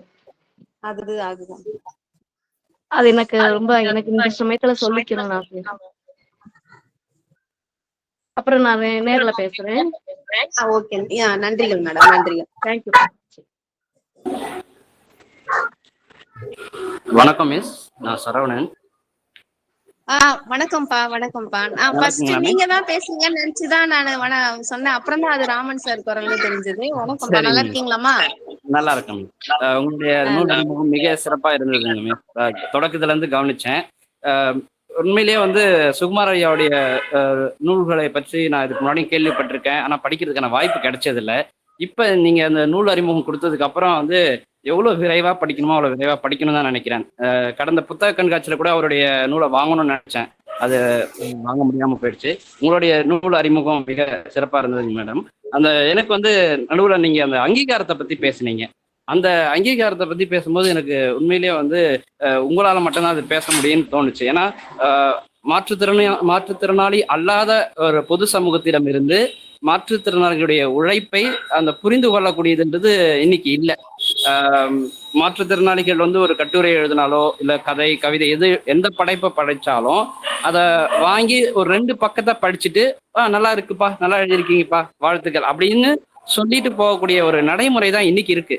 ஆனா வந்து ஒரு பக்கத்தை ஒரு மாற்றுத்திறனாளி எழுதினா கூட அதுக்கு பின்னாடி இயல்பை விடவும் கூடுதலா உழைக்க வேண்டிய ஒரு சூழல் இன்னைக்கு இருக்குது. ஒரு நூலகத்துக்கு போனோம்னா எங்களுக்குன்னு ஒரு வாசிப்பாளரை நாங்கள் அழைச்சிக்கிட்டு அவங்க வர நேரத்தில் போய் குறிப்பெடுத்து வரணும். அவங்களுக்கு வேலைகள் எதனா வந்துட்டாலும் எங்களால் படிக்க முடியாது, குறிப்பெடுத்தது எழுத முடியாது, நிறைய சிரமங்கள் இருக்குது. நீங்கள் உங்களுடைய உரையில் அடிக்கடி அந்த அங்கீகாரத்தை, அதாவது இவர் எப்படி இவ்வளோ தரவுகளை திரட்டி இருப்பார் அப்படின்னு ஆச்சரியப்பட்டு பேசினதுன்றது, அது நீங்கள் சரியாக வந்து மாற்றுத்திறனாளிகளை அவங்களுடைய உழைப்பை புரிஞ்சுக்கிட்டீங்க அப்படின்றத என்னால் பார்க்க முடியுது. இன்னொரு கருத்து நான் என்ன தெரிஞ்சுக்கிறேன்னா வந்துட்டு நீங்க இந்த ஒருங்கிணைந்த கல்வி பற்றிலாம் வந்து உங்களுடைய அனுபவத்தையும் சேர்த்து உரையில கொடுத்தீங்க. அதெல்லாம் வந்து கவனிக்கும் போது என்னுடைய அனுபவமும் சேரும் போது நான் நிறைய விஷயத்த உள்வாங்கினேன். அந்த ஏற்கனவே இங்க நிறைய பேர் சொல்லியிருந்தாங்க, மாற்றுத்திறனாளிக்கு வந்து சிறப்பு பள்ளிகள் தான் வந்து அவங்களுடைய வளர்ச்சிக்கு சரியா இருக்கும்ன்றது. அதுதான் என்னுடைய கருத்தும். ஏன்னா அந்த ஒருங்கிணைந்த கல்வின்னு வரும்போது நாங்க 10ல் 11 ஆயிடுறோம். எங்ககிட்ட இருக்க திறமைகள் வெளிவராம போயிடுது. சொல்லப்போனா நாங்க பிரெயில் கத்துக்காமலே வெளியே வந்துடுறோம். அப்ப அந்த பிரெயில் மொழி ஒரு பார்வை மாற்றுத்திறனாளிக்கு இல்லாம போயிடுச்சு, தெரியாம போயிடுச்சுன்னா அவங்க வந்து முறையா வளர முடியாது அப்படின்றது என்னுடைய கருத்து. அவங்களுடைய வளர்ச்சி தடைபடும்ன்றதும் என்னுடைய கருத்து. அப்புறம் இங்க நம்ம ஒரு வாசகர் பேசக்கூடிய இந்த உரை நேரத்துல வந்து ஒரு ஐயா சொன்னாரு, நீங்க எப்படி இந்த அளவுக்கு புரிஞ்சுக்கிறீங்க மாற்றுத்திறனாளிகளை அப்படின்னு சொல்லி கேட்டாரு. நான் இது மற்ற நேர்களுக்காக இதை சொல்லணும்னு நினைக்கிறேன். அதாவது நீங்க பார்வை மாற்றுத்திறனாளிக்கு எந்த அளவுக்கு உங்களுடைய வாழ்நாள்ல முக்கியத்துவம் கொடுத்துருக்கிறீங்க அப்படின்ட்டு. நான் உங்களுடைய மாணவர் அப்படின்ற பட்சத்துல வந்து நீங்க ரெக்கார்ட் பண்ணி கொடுத்த பள்ளி பாடங்களை வச்சுதான் நாங்கெல்லாம் படிச்சு அரசு, அதாவது பொது தேர்வுலாம் எழுதணும், 10ஆம் வகுப்பு 12ஆம் வகுப்புலாம். உங்களுடைய அந்த வாசிப்புன்றது இந்த கொஞ்சம் கூட இந்த என்ன பண்ணா ஒரு தெளிவு இல்லாம இருக்கவே இருக்காது, அவ்வளோ தெளிவா இருக்கும். பார்வை மாற்றுத்திறனாளி மாணவர்கள் வந்து பிரெயில்ல வந்து நிறைய புத்தகங்களை வாசிக்க முடியாது. அப்போ ஒளி வழியா தான் படிக்கணுன்றப்ப எங்களுக்கு அந்த புத்தகங்களை பதிவு பண்ணி தரக்கூடிய உங்களுடைய அந்த குரல் வந்து ரொம்ப தெளிவா இருக்கணும். அவங்க வந்து வார்த்தைகளை தெளிவா உச்சரிக்கணும். அப்படி தெளிவு இல்லாம படிச்சுட்டாங்கன்னா எங்களுக்கு படிப்பின் மீதான ஆர்வமே இல்லாம போயிடும். அப்ப படிப்பின் மீது ஆர்வம் இல்லாம போயிடுச்சுன்னா நான் சரியா படிக்க மாட்டோம். அப்ப அது எங்களுடைய எதிர்காலத்தை பாதிக்கும். அப்போ ரீடிங் அப்படின்றது அது ஒரு சாதாரண விஷயம் கிடையாது. அது ஒரு பார்வை மாற்றுத்திறனாளுடைய எதிர்காலத்தை தீர்மானிக்கக்கூடியதான் ஒரு வாசிப்பாளருடைய வாசிப்புன்றது. எங்களுக்கு ஒரு நல்ல வாசிப்பாளர் கிடைச்சாங்க. அதாவது நீங்க வந்து எங்களுக்காக படித்து பதிவு பண்ண பக்கங்கள் கண்டிப்பா 1000 கணக்குல இருக்கும் அப்படின்றத இந்த அமைப்பு மூலமா நான் தெரிவிக்க கடமைப்பட்டிருக்கேன். ஏன்னா உங்களுடைய தெளிவான வாசிப்புனால நாங்க நல்ல முறையில படிச்சோம், நல்ல நிலையில இருக்கிறோம் அப்படின்றத இங்க சொல்ல கடமைப்பட்டிருக்கேன். ரொம்ப அருமையான ஒரு நூல் அறிமுகம் மிஸ், ரொம்ப நன்றி. தேங்க்யூப்பா, தேங்க்யூ. எல்லாம் உங்களோட ஆர்வம் தான்ப்பா. நீங்க நல்லா படிச்சிருக்கீங்க. அடுத்து உங்க புத்தகத்தை பத்தியும் நாங்க பேசணும்னு ஆசைப்படுறோம். எனக்கு அந்த கண்டிப்பா புத்தகம் கிடைக்கிறதுக்கு கண்டிப்பா சீக்கிரமா ஏதாவது வழி பண்ணுங்க. நன்றிப்பா, நன்றி. கண்டிப்பா. அனைவருக்கும் வணக்கம். என் பெயர் ப. சிவசேனன். 8ஆம் வகுப்பு ஆ பிரிவு அரசினர் மேல்நிலைப்பள்ளி, சத்திய விஜயநகரம். நான் 8ஆம் வகுப்பு ஆ பிரிவில் திருமதி அமலா மிஸ் அவர்களின் மாணவன் தான் கூற வந்துள்ளேன். எனக்கு அந்த ஒரு சில வரி தான் நுணுக்கமா ஆழ் மனசுல பதிஞ்சது. அவங்களுக்குன்னு தனியே ஒரு இடத்த உருவாக்கி அவங்களுக்கும் ஒரு மரியாதை கொடுத்து நம்ம அவங்களுக்கு ஒரு லெசன் அந்த மாதிரி சொல்லி கொடுத்தா அவங்க இன்னும் இப்பைய விட இன்னும் மேல் ஒரு சாதாரண ஹியூமன்னா நம்ம எப்படி மேல வரமோ அந்த மாதிரி அவங்களும் வருவாங்கன்றது என்னுடைய கருத்து. நன்றி. அமலா மிஸ் ரொம்ப அழகா அதை சொல்லியிருந்தாங்க. நன்றி. தேங்க்யூப்பா, தேங்க்யூ, தேங்க்யூ கண்ணா. Thank you miss. அடுத்து வேறு யாரேனும் கருத்து பகிர்ந்தால் பகிரலாம். ஒரு சில வரிகளில் அனைவருக்கும் வணக்கம். நான் முனைவர் பாண்டீஸ்வரி. முதல்ல அமலாமா எனக்கு அந்த புத்தகத்தை பத்தி தெரிஞ்சுக்கிறதுக்கு முன்னாடி அமலாமா பத்தி நிறைய இங்க ஃபீட்பேக் சொல்லும் போது இந்த மாதிரி ஒரு தோழி இருக்காங்க அப்படின்னு நினைக்கிறது ரொம்ப பெருமையா இருக்கு. எவ்வளவு தூரம் அவங்க இந்த கல்வித்துறையில எத்தனை பேருக்கு உதவியா இருந்திருக்காங்கங்கிறது ரொம்ப இன்ஸ்பைரிங்கா இருந்தது. முதலாவது. ரெண்டாவது விஷயம் அவங்க என்கிட்ட ரெக்வெஸ்ட் பண்ணியிருந்தாங்க, இந்த வாரம் நீங்க புத்தக மதிப்புரை பண்ண முடியுமா அப்படின்னு.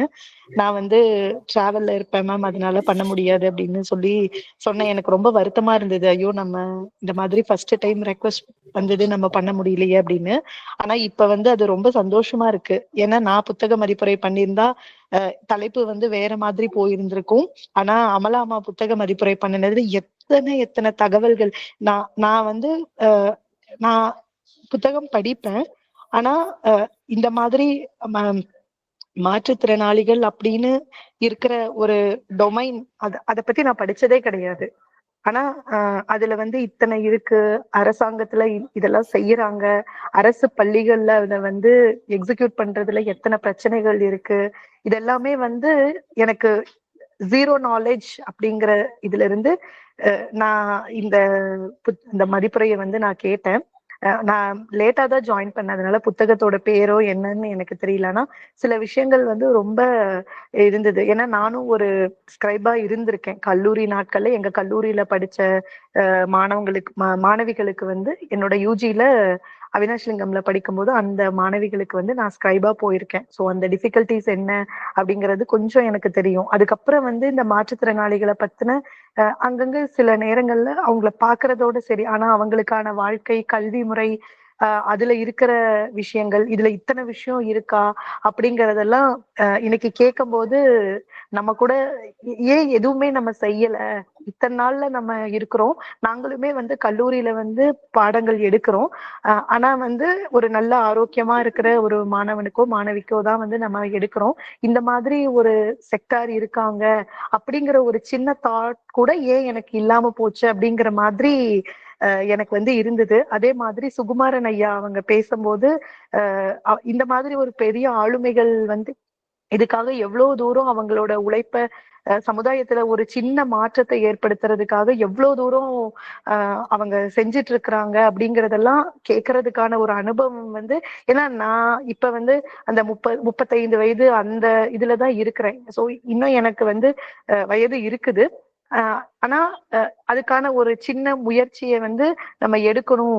ஏதாவது ஒரு விதங்கள்ல நான் வேலை பார்க்குற இடங்கள்லயோ இல்ல நான் பழகுற மனுஷங்க கூடயோ ஒரு இதை எடுக்கணும், ஒரு சின்ன முயற்சியாவது எடுக்கணும் அப்படிங்கிறது எனக்கு இருந்தது. உண்மையிலே அமலாமா உங்க புத்தக மதிப்புரை ரொம்ப ஒரு ஆழமான கருத்துக்களை எளிய முறையில எடுத்து சொல்றது அப்படிங்கிறது ரொம்ப சந்தோஷமா இருக்கு கேட்கறதுக்கு. நானே கூட உங்களோட ஒரு மாணவியா சேர்ந்துடலாம் அப்படிங்கிற மாதிரி எனக்கு இருந்தது. இந்த புத்தக மதிப்புரை நிகழ்வு இன்னைக்கு நடந்தது எனக்கு ரொம்ப என்ன சொல்றது நெகிழ்ச்சியா இருக்கு. நம்ம நம்ம இனிமே இந்த மாதிரி ஒரு பர்டிகுலர் விஷயத்த பத்தி நம்ம கொஞ்சமாவது யோசிக்கணும் அப்படிங்கிற ஒரு எண்ணத்தை வந்து உருவாக்குச்சு அப்படின்னு சொல்லலாம். நன்றி அமலாமா. சுகுமாரன் ஐயா, உங்களோட தொடர் முயற்சிகளுக்கு வந்து எனக்கு வந்து என்ன சொல்றதுனே தெரியல. நிறைய நீங்க வந்து பண்ணிருக்கீங்க. உங்களோட வாழ்க்கை அனுபவங்களை வந்து எங்க கூட வந்து பகிர்ந்துகிட்டது வந்து எங்களுக்கு ரொம்ப ஒரு உத்வேகத்தை கொடுக்கக்கூடிய ஒரு விஷயமா இருந்தது. நம்ம கூட ஏதாவது ஒரு விதத்துல செய்யணும் ஏதாவது அப்படிங்கிற ஒரு எண்ணத்தை வந்து உருவாக்கக்கூடியதா இருந்தது. வாய்ப்புக்கு மிகவும் நன்றி. மிக்க நன்றிகள் மேம். எப்பவும் போல நீங்க அதிகமாவே புகழ்ந்துட்டீங்க. ரொம்ப நன்றி. நம்ம கடமையை நாம செஞ்சுட்டு இருக்கிறோம் மேம், அவ்வளவுதான். மத்தபடி ஒண்ணும் இல்ல. இன்னும் இப்ப ஐயாலாம் சொல்லும் கேட்கும் போது நம்ம இன்னும் போக வேண்டிய தூரம் நிறைய இருக்கு. செய்வோம், நம்மளால முடிஞ்ச வரைக்கும் செய்வோம். அதுதான் மேம். நன்றி நன்றி நன்றி. லோகேஷ். நான் வந்துட்டு முனைவர் பா மோகன், திருநெல்வேலி. ஐயா வந்துட்டு நான் டாக்டரேட் முடிச்சிருக்கிறேன். நம்ம மாற்றுத்திறனாளி துறையில சிறப்பா இனி எதிர்கொள்ள வேண்டிய சிறப்பு ஆய்வு தலைப்புகள் ஏதாவது இருந்தால் எனது சார்பில் அதை தொடர்ந்து ஆய்வு செஞ்சு உங்களுக்கு சமர்ப்பிக்க நான் ரெடியா இருக்கிறேன். ஏதான தலைப்புகள் அது மாதிரி அல்லது எந்த கண்ணோட்டத்துல எந்த ஆங்கிள் அது மாதிரி செய்யலாம் அப்படின்றத மாதிரி எனக்கு தகவல் கொடுத்தா வழிகாட்டினா அந்த மாதிரி ஆய்வு பண்ணி கட்டுரைகளை உங்களுக்கு சமர்ப்பிக்கிறதுக்கு நான் ரெடியா இருக்குங்க ஐயா. மிக்க மகிழ்ச்சி. நீங்க இது வந்து நமக்கு ஏற்கனவே இப்போ 1 மணி நேரத்துக்கு மேல ஆயிடுச்சு. எல்லாருடைய டைமும் வந்து இதாயிரும்னு நினைக்கிறேன். நீங்க என் நம்பரை கொடுத்துங்க. நீங்க ஃப்ரீயா இருக்கும்போது பேசுங்க. எனக்கு காலையில ஒரு 10 மணிக்கு மேல நான் கொஞ்சம் ஃப்ரீயா தான் இருப்பேன். அந்த டைம்ல பேசுங்க. நான் உங்களுக்கு ஏதாவது என்ன ஏதுன்னு நம்ம டிஸ்கஸ் பண்ணிக்குவோம். சரிங்க சரிங்க சரிங்க. 9443112831 என் நம்பரு. 9443112831. Okay okay okay.